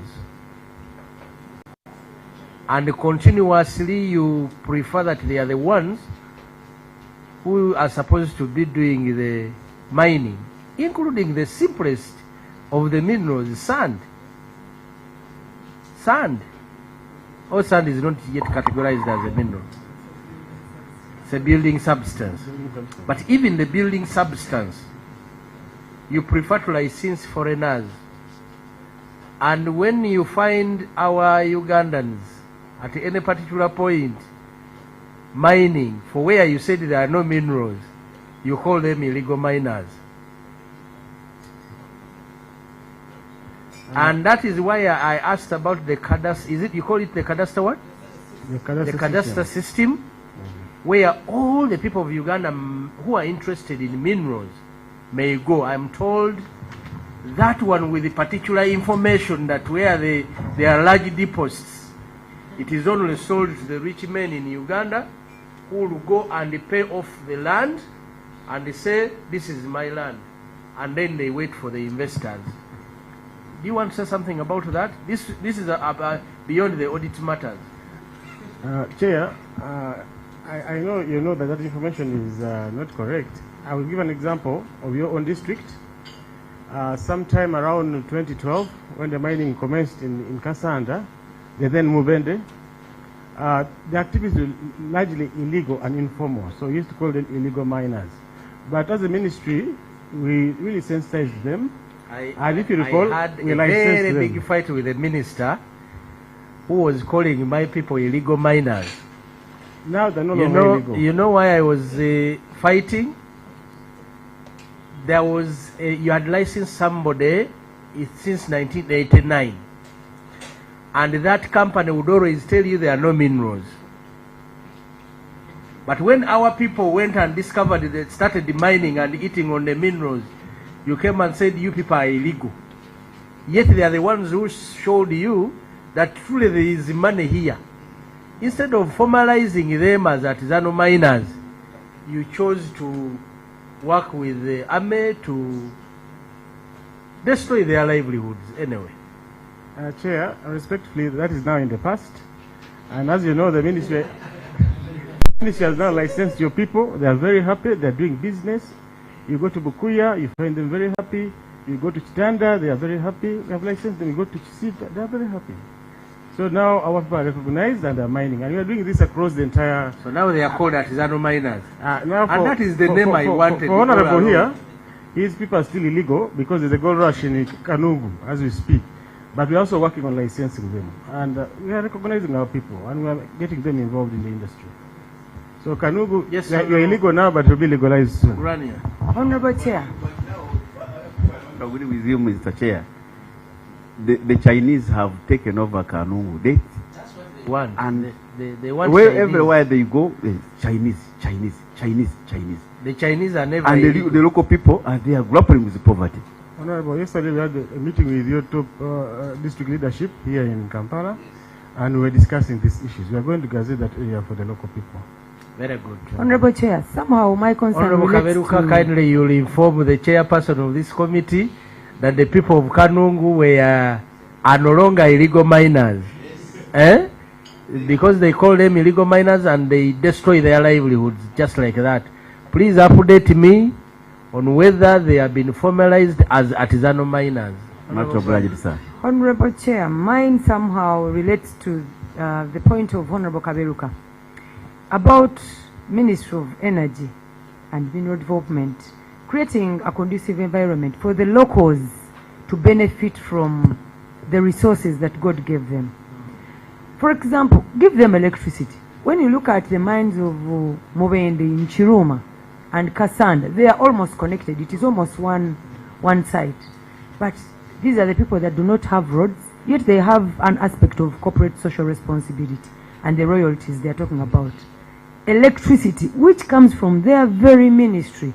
At least let them give them that enabling environment for them to survive in business, and also, like Honorable Chair has said and Honorable Kaberuka, to license them, at least categorize them as artisanal miners, to have them protected for the little benefits that come with that. Thank you. Honorable James, take me to 2.24, 5, 9 and 14. We handle it together and we call it a day. 2.25,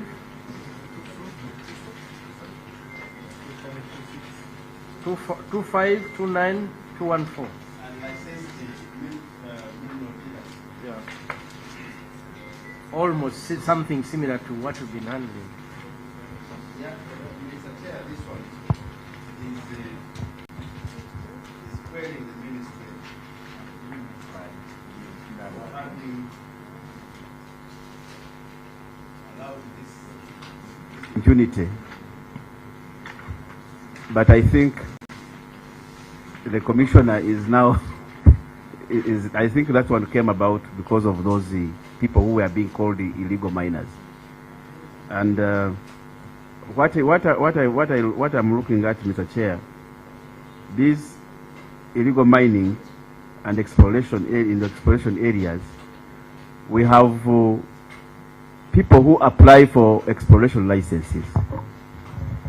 They end up being miners. They also do mining. Is it allowed? Yes. Thank you, Honorable Kaberuka. Straight to this question, it is illegal, and that's why we've been working with the Mineral Police Unit to ensure that we enforce compliance. And I hope you have noted we've been having a number of operations, what we called Operation Zabu. And we've closed a number of these mining sites. So that operation with the Mineral Police continues. And on the mineral dealers part, we've also closed about 30 outlets of illegal mineral dealers. So we are committed working with the Mineral Police to continue sanitizing under our Operation Zabu as codenamed. And Chair, that remains our commitment. Tell us about the 17 traders. So the 17 traders engaged in buying and selling of minerals without mineral rights or a valid mineral dealer's license. That is Appendix 6. We want to clarify, first of all, the role of the ministry is to issue mineral dealers licenses, meaning that we come from the enforcement angle. Should a mineral dealer set up illegally, then we have to go in and close. And indeed, beyond these 17, I was reporting that working with Police Mineral Protection Unit, past this audit period, we have closed over 30 outlets of illegal mineral dealers. Now, for the specifics of this list, I will quickly invite Kedi to provide their specific status, but we've gone for them. Thank you very much, PS. Now, when it comes to the audit report, highlighted 17 mineral dealers. But when we went for the operation, we were able to get more than 30. And this operation is still ongoing. I think now we might have closed about 40 now, as we speak. But do you appreciate is that the delay in establishing mineral markets is the cause of all this? Because with mineral markets, you're able to do the regulation there. But when you leave Ugandans with no option, they will go illegal, they will go informal, and you lose the money. You're very right, Honorable Chair. That's why PS was saying, beginning this financial year, we are beginning to establish these mineral markets. And so we're going to ban trade in hotels, in mine sites. Everybody must trade within the mineral market. So Exactly. Yes. So when you do that, you're going to generate more revenue. By the way, when you compare the revenue from gold alone versus the exports we are proud of, I've heard the president one time saying that we are how many $1 billion of gold exported? 7.4 billion. But how much of revenue can we say we got from that? It is because of the non-functional market. So you're promising this committee that come next audit matter and next audit session, we are not having the issue of mineral markets as a problem. Not the next one. The next one you'll be auditing us for the just concluded. Yes, 26-27. Yes. Yes.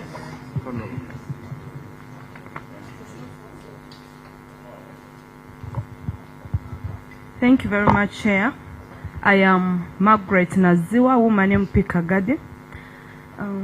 Chair, maybe the team can help us, can explain to us what is the procedures do they use for someone to exploit to get the license in order to exploit the minerals.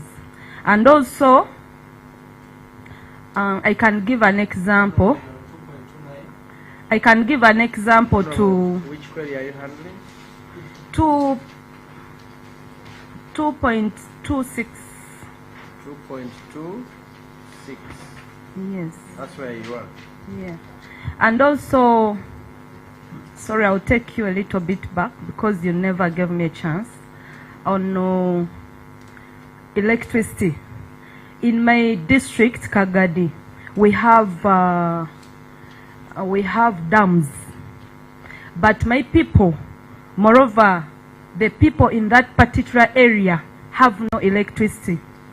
The poles just pass on top of their, I cannot even say their buildings because it is very far away. They to an extent that they can never get a chance to get connections to their houses. And however much they want.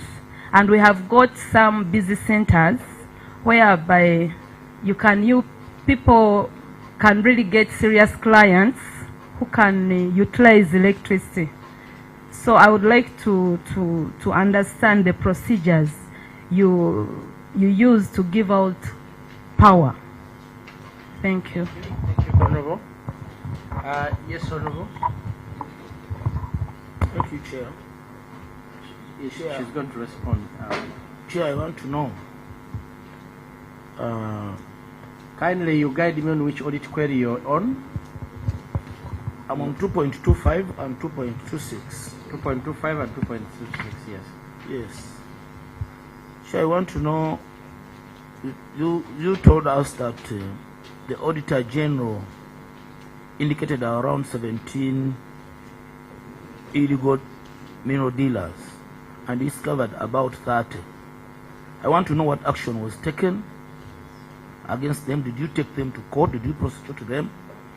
And what procedure did you establish? Because upon getting these people, we must fight to see how best they can pay the taxes.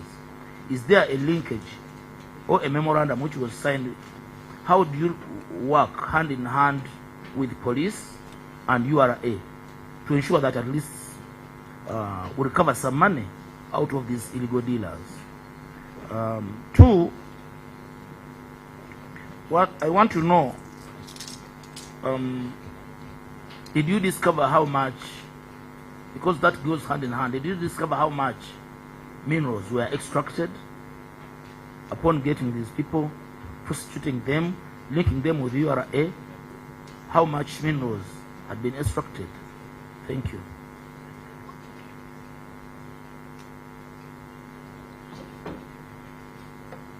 Yes. Thank you very much. I will start with Honorable Naziwa's question. Margaret, woman MP Kagadi.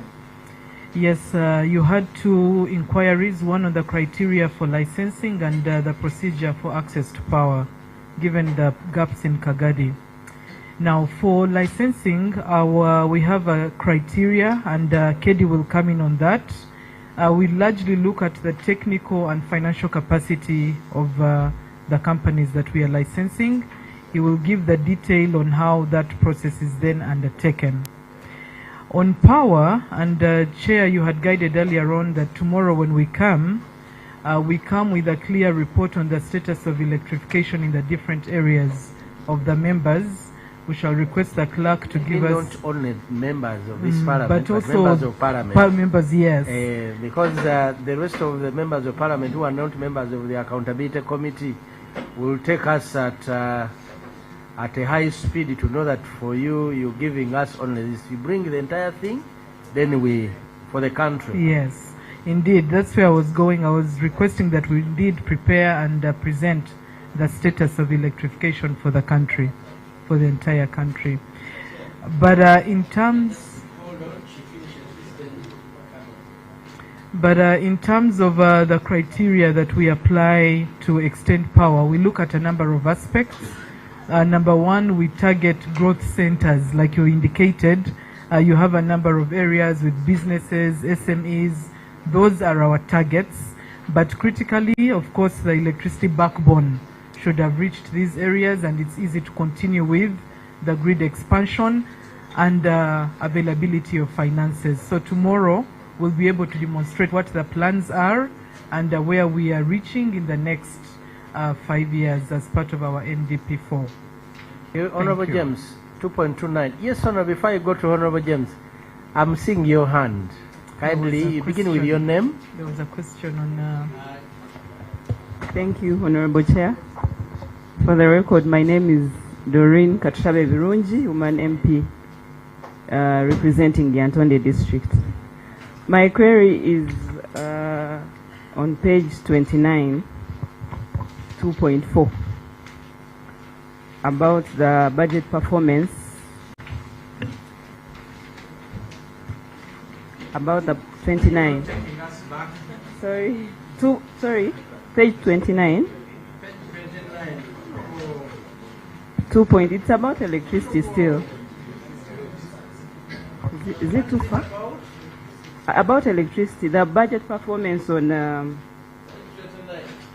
2.4.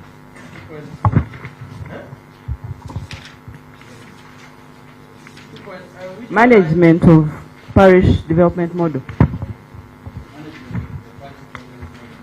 Okay. Is that too? Bring it on. Hey, It's sorry. okay. I understand that there was some amount of money that the ministry was allocated to for the PDM activities. Can the ministry or the accounting officer here help us identify, give us a schedule or a breakdown of these activities, especially on the implementation, and how many parishes were targeted under this PDM, and then how many were actually connected with electricity? Because what this is intended to do is to help our people improve their lives and their incomes. It's for productivity. Honorable, thank you so much, but kindly let us finish up with the minerals. All right. Okay? Thank you. When we are done with the minerals, please, you're supposed to respond to her question. Thank you. 2.29, Honorable James, query that, and we move to her question. Let's finalize on the minerals.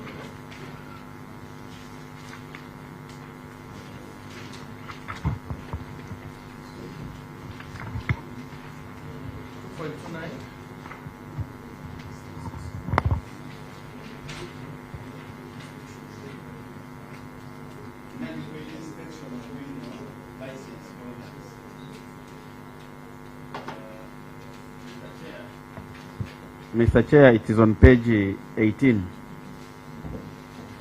Yes. Page 18.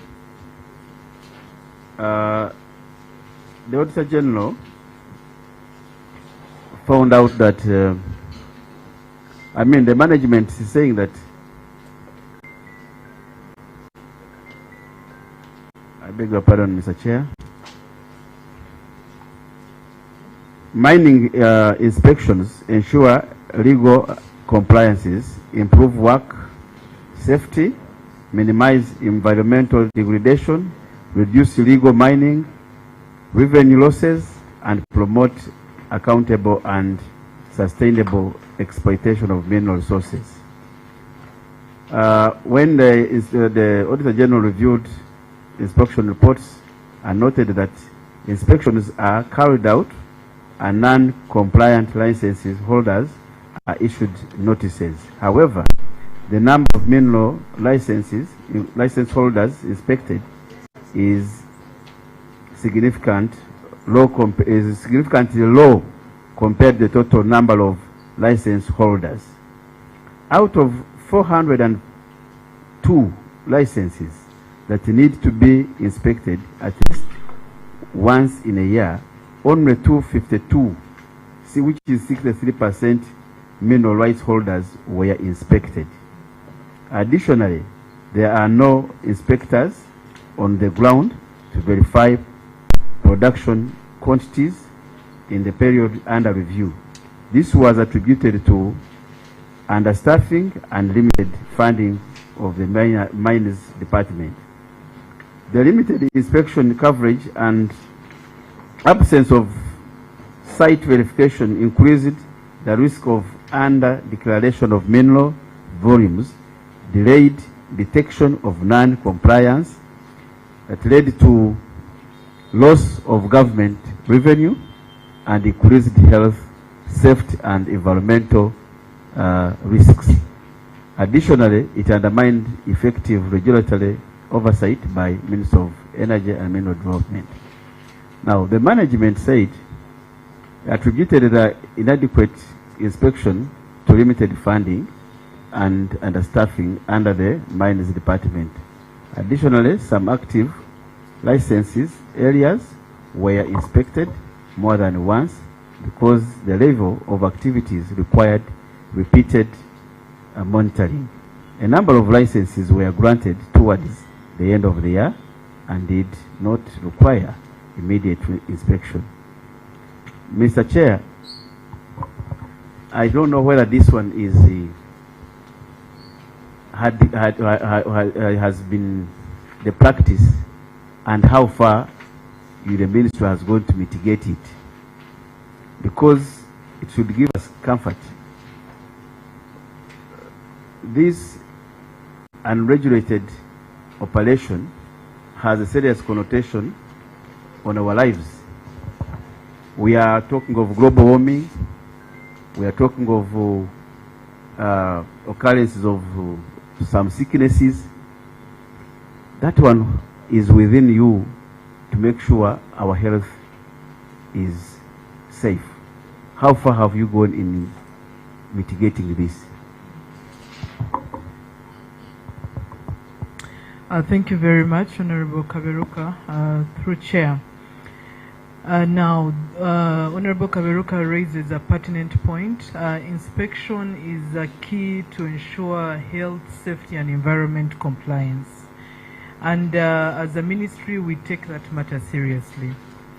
One of our hindrances had been capacity, and it continues to be, but we've been supported by the Ministry of Public Service. At one point, we only had 7 inspectors covering the entire country in our public service structure.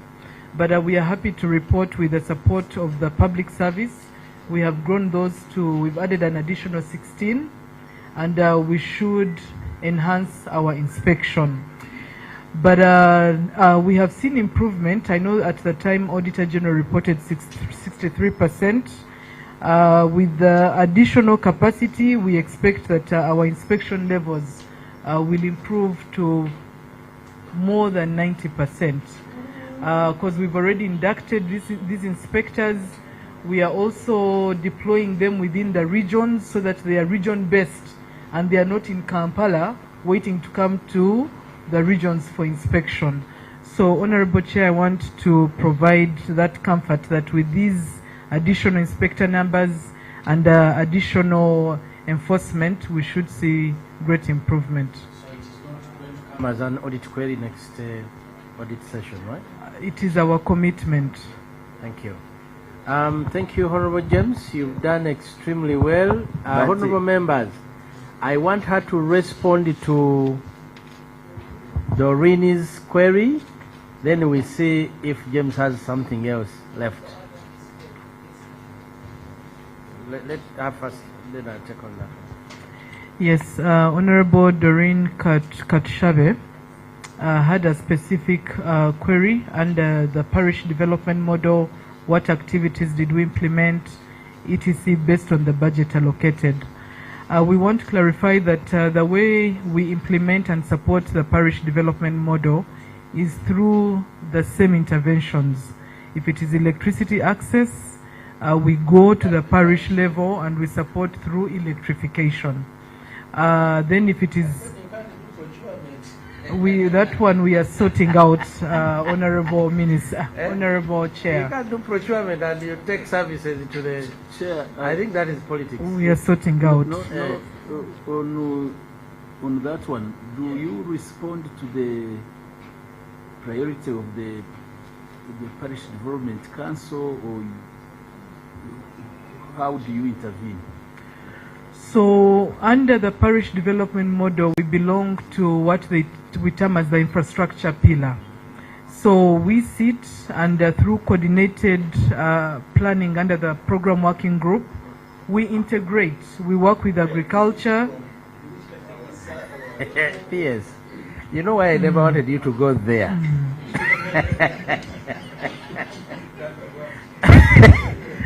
Because that is a very serious issue. Eh? You want to open it? Of the PDM? Yes. Well, like I Is said... that you're saying what you were told, or you're saying what you... These members want to know what you're doing, not what you're told in the books. No, that's why I indicated that our interventions at the PDM, on the PDM, are through our different projects. If it is an electricity access scalar project, we work with PDM to know where the growth centers are, where are these coolers, where are these agro-processing facilities, and then we design and plan. For example, now tell us where the previous information they gave you on the new growth centers. Now tell us where you have taken action. Okay, so allow me with the specifics to invite the Commissioner Rural Electrification on that process where we pick and support these agro-processing facilities.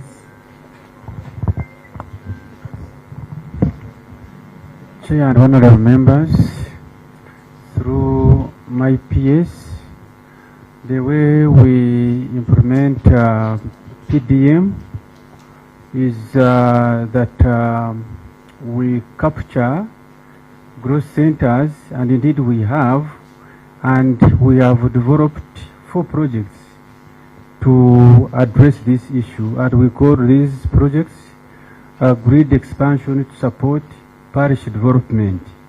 We have 4 components: Western, Central, East, and North. Do you have funding? Yes. For those projects? You don't know funding. You can't raise that money because we are talking about $800 million that will have to go into this project. So we have initiated procurements, and starting from Western Uganda and Central Uganda. Those two are ready. You got the information from the PDM Secretariat? Yes, and you based on that to design the yes, new... we requested, first project. of all, this project is supposed to electrify all sub-counties that we did not electrify, that are not electrified now. And then we are picking value addition in parishes, and we asked PDM Secretariat, but also we went on ground because we have done feasibility studies to interact with local governments so that we pick where they have their value, where there is value addition, so that we can electrify them. And members, you will note that electricity infrastructure is expensive. We may not reach every parish, but we are working towards that. Tomorrow when we are dealing with electricity, you are clearly stating that you're following the PDM guideline, which is very good if you're doing it, because then that is streamlining your projects to where government has priorities. So tomorrow you let us know why the rail lines you found on course, you abandoned them. Is it because there was a change of policy? So when you're responding tomorrow, we need an update on all rail projects, and we need the status of all those projects. And you'll tell us why you chose to abandon them. Is it because there are no growth centers? Is it because we need the reasons why, PS, why the ministry chose to abandon them, yet this is work you found in progress? It would be nice if you began with those. You would have moved now on new areas when these ones are already served. It is so painful. Many members of parliament lost elections because of your empty promises.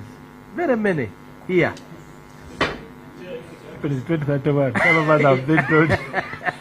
So we need to handle that. So, Mr. Budin, tomorrow, Am I pronouncing his name well? Engineer Abdon. Engineer Abdon. So tomorrow, please, that's where we will begin from. You look in those cameras, and that one on electricity will not be telling us. You'll be telling the public why they've spent years with the poles without power. Kindly prepare well and don't plan to lie. Excuse me, Chair. Yes. Chair, also. Chair, on issue of Engineer Commissioner Abdon, I would want us to be honest. We have the former Minister of Energy came to Parliament and convinced Parliament that PDM is being aligned to electricity expansion. We got excited. We have many projects. We have SMEs, and we want you to clarify the chair. Under what program is that PDM alignment? But now, tomorrow we shall be asking you. You need to align your report tomorrow to specifics. Otherwise, when we are going to meander, we are going again to be putting the accounting officer to task. Mr. Chair, GOU. On clarification. GOU projects. What happened to them? Are all SMEs under GOU? Honorable Kaberuka, very nice. Hold the fire for tomorrow. Reserve that energy. We need to reserve that energy. I wanted to conclude this meeting, and this is how I want to conclude. One, I want the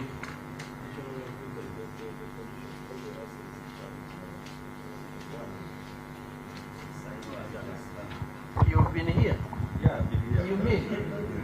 Yeah, because I respect you a lot. Characteristics of Sairo. Yeah. So, Chair, I'm Silas Augon. I'm the MP for Kumi Municipality. And I thank the Ministry of Energy for the work that you are doing for this country. My other question that I was raising on the request that you have posted to the engineer for submission tomorrow. The PS. Okay, to the PS, because she's the accounting officer. That could you also come along with the list of the beneficiaries who are going to benefit from this 800 million? Because I know as a basis for raising that project, you must have already mapped the value addition centers per constituency, so that each MP here will be able to tell their voters that for you, they are going to bring for you power here. For that one, they are going to bring power there. I am one of those people who was there in the tennis parliament. Honorable Chair, you were there in the Natural Resources Committee when we gave money to REA. At the close of REA, around 500 plus, I think 571 billion was transferred from REA to Ministry of Energy. And we had been promised mini industrial parks. And this equation has continued lingering around the air like a clouds. Where did that money go? Thank you. So that we can be able to help the community. Thank you very much, Honorable Silas. Tomorrow come early, so that the PS does not answer that query when you are absent. So you come early, and honorable colleagues, please come early. We will start at 9 sharp. And I was happy with you, PS, for having kept the time. Only the difference was in the room where we were supposed to meet. Now, I'm left with one query on contingent liabilities, which I want you to respond about. And honorable members, if you have something that you think is very serious indeed, because there are 43 audit queries, if we go one by one, we might end up, that's why you saw us handling where we think is key. But if you have something that you think should not be left out, you inform your chair. Otherwise, I want her to respond to contingent liabilities, and once you're done with that, then we call it a day, and we see how we proceed. Kindly respond about the contingent liabilities. Then we see how we proceed from here. Thank you, Honorable Chair. In the document, we are on page 5 of our submission. Page 5. Page 5. In this under 1.3, Auditor General raised a query on the reported contingent liability of about 390.53 billion under the statement of contingent liabilities. Under the bulk of this relates to compensation for way leaves for project affected persons on the rural electrification project, and specifically an inherited contingent liability from the Rural Electrification Agency. And we were required to prioritize these liabilities. Chair, we continue to engage, but also within the limitations of our MTEF, engaging Ministry of Finance. Wanyama, help my members to know what are contingent liabilities before the PS continues. Contingent liabilities are those that arise out of litigations. Yes. It's, court cases. I think you have. And uncertainties. There are Ugandans who took government. They take the Attorney General to court about matters related to how they are doing their work. And now it is the tune of how much? So, as captured, about 390.53 billion, arising from way leaves for rural electrification. The bulk of this we inherited from REA. We inherited. But that is not true. Most of it. You know why we are going to go deeper into this. Honorable members who are around, you remember when REA was to give any line, REA would ask honorable members to talk with their members. You remember very well. And they did all these lines free of charge. Everywhere, all the projects that were implemented by Rural Electrification Agency. That's why we need to go into detail who then took government to court. It might be you. Because on our side, REA came to us, told us, you know what? And I'm telling you, these are the facts. REA would tell you that for you to get a line, please talk to your people. We don't have money to pay for way leaves. Now, people took government to court about REA projects. Now we need to know those people who are in court and where. I am worried it might be your team from the ministry. Because it is only you, our local people may know. They gave consent. They gave consent. Actually, Chair, you may recall that among the donor financed projects or partner projects that were demanding for right-of-way clearance was World Bank. But otherwise, many of the institutions that were supporting us, as far as REA projects were concerned, our request was to clear right-of-way and the work start.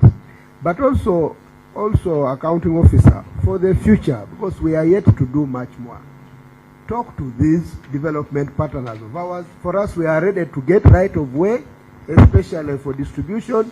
The only burden to you would be for transmission. And then you would see the country go. because REA was doing that and it moved fast. But now we have slowed. Now, PS, tomorrow, we need a list of whoever is in court.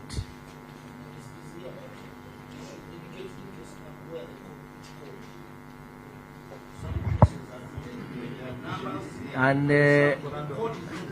Honorable Mlima Mayuni, kindly pick interest, and you will guide us tomorrow.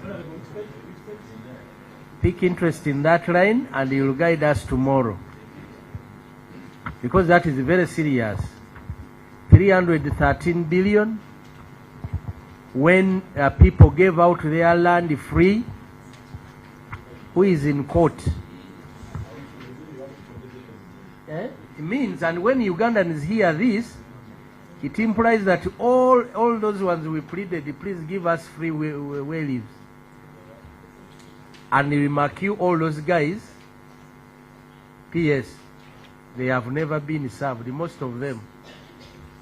They got polls without power. They got power without connections. So when you open up this, it looks like it might bring more litigation, matters to do with the REA. And then tomorrow you'll also inform us on how you're handling other projects, because you've not come back to us to ask for us to talk to the people, because Ugandans need the power. Where are they? Yes. I wanted the accounting officer to tell us, this money, does it only talk about where or it also talks about the contractors that are not paid? So, kindly respond to that, and we see how we close this. Head of accounts, you quickly refer to the appendix and we clarify. The bulk of the liabilities, the PAPs, but quickly clarify. Is it only PAPs? Yeah, no, it's not only PAPs. There are also other outstanding liabilities which were also inherited. Now, Mr. Chair, through you, did these contractors finish the work? Have you verified whether these contractors finished the work? Could it be one of the contractors that are whose poles are hanging? Okay, so I'm going to invite the Commissioner of Rural Electrification, because when a contractor finishes the work, we issue a certificate of completion, or they will have submitted an interim payment certificate. So he will quickly speak on the status of these contractors. No. We requested for a status report. Okay. On all. Mr. Chair, why I'm asking that, in the previous engagement, the accounts department told us that what the lawyers give is what they pay. So which means, I think I'm stating what he stated, that the lawyers can, what they give is what they pay, because they had... It shouldn't be the lawyers, it is the court. No, that's what he said. He said, which means if our lawyers from the auditor, from the Attorney General connive with the litigants, then we can go into extra payment. That's what I learned from him. But I am asking accounting officer, have you verified these claims on grounds? You're on PAPs? No, PAPs and even contractors. So for the contractors, most of those claims have been verified, and most of them are under the Rural Electrification Department. And I will quickly ask Engineer Abdon to speak to the specifics. Commissioner Rural.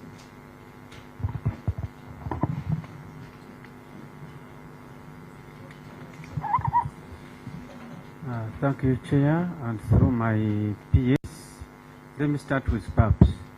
For us to pay a project affected person, that person, the valuation must be approved by Chief Government Valuer. We don't pay based on any other thing. And then there is another issue that PAPs or the communities take us to court. And when there is a court award, it is Attorney General who tell us to pay, that now I can't appeal, I can't do much, pay this. So we don't determine as a ministry that we should pay or not. It is Attorney General who guides us. And there was an issue that members of parliament and the rest took to PAPs not to receive power, and we don't compensate.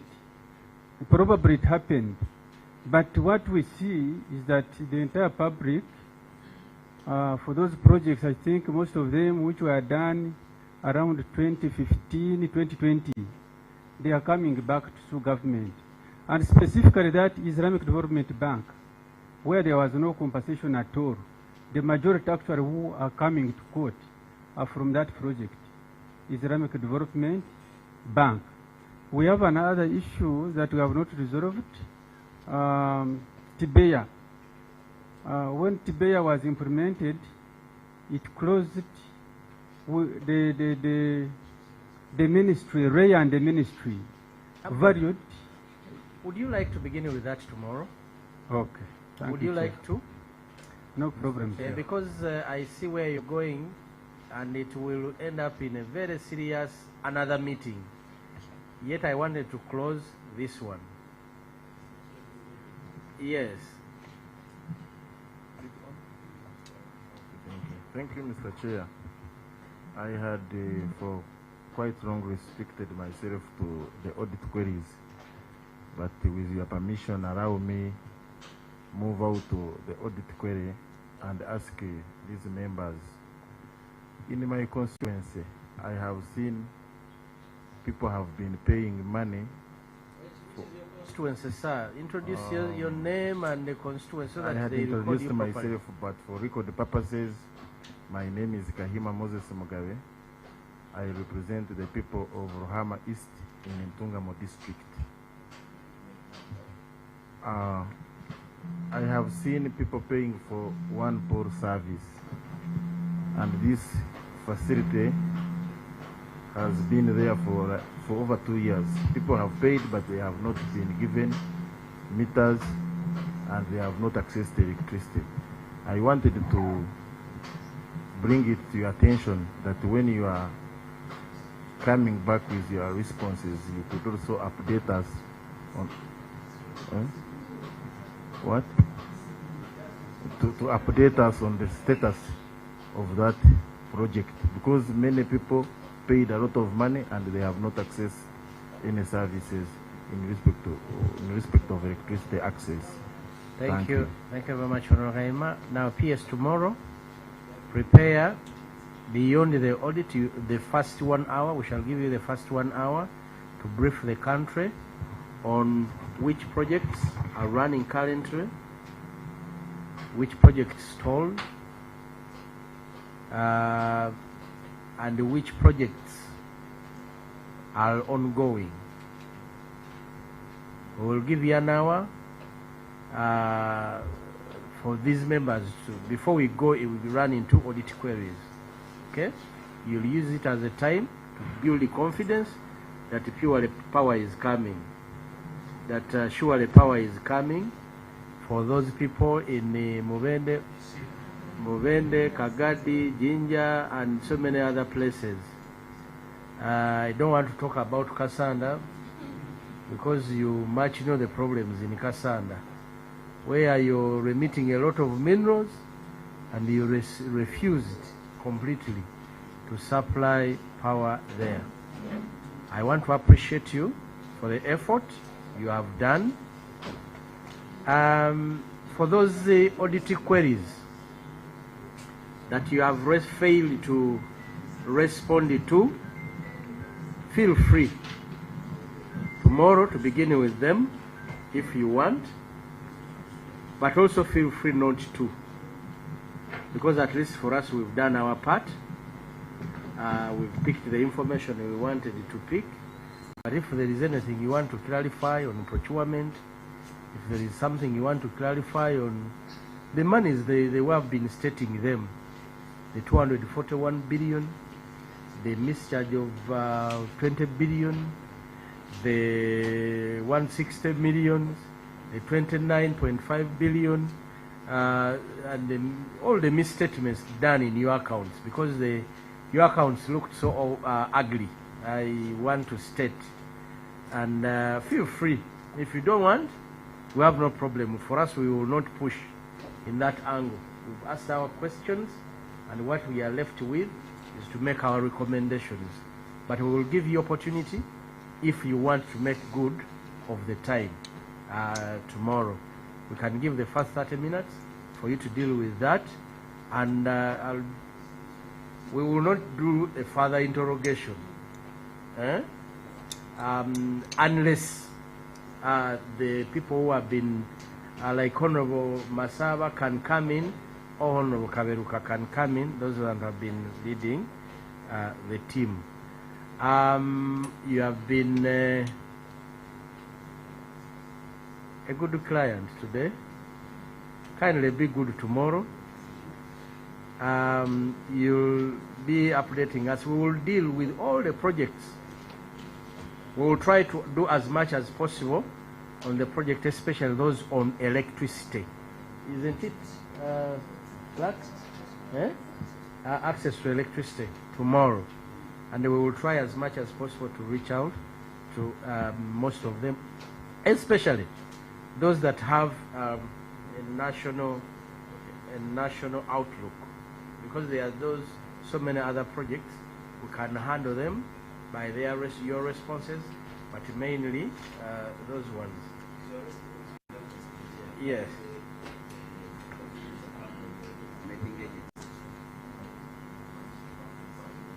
There? Maybe not tomorrow. There is a day we will create to verify, especially like you're talking about the contractors. No. The unit itself. No, the subvention will be for another day. No. Are they tomorrow? Because this statement you are requesting them to give Ugandans really has. No. The Honorable James. Yeah, we have organized. Don't worry, we shall meet them. Don't worry. I would like Honorable Ferigo, Honorable Wanyama, Honorable Angula, and Honorable Alan to stay behind for something. Just have a small question. Have they submitted to the documents if they said they were going to submit? The documents too? The schedules which we were requesting for, and said you have told them to submit now. I've given them the first 30 minutes tomorrow to submit all those documents as we have requested them. Clerk, you remind us in the morning of what they were supposed to submit. First 30 minutes will be for that. The other 30 minutes they will use it to update us about the general. Then we move into the audit queries. Thank you so much, honorable members. May God bless you. May you have a good afternoon. P.S. I would like to ask Honorable Anthony to escort you up to the stairs. Honorable Anthony, you escort the PS up to the stairs. Chair.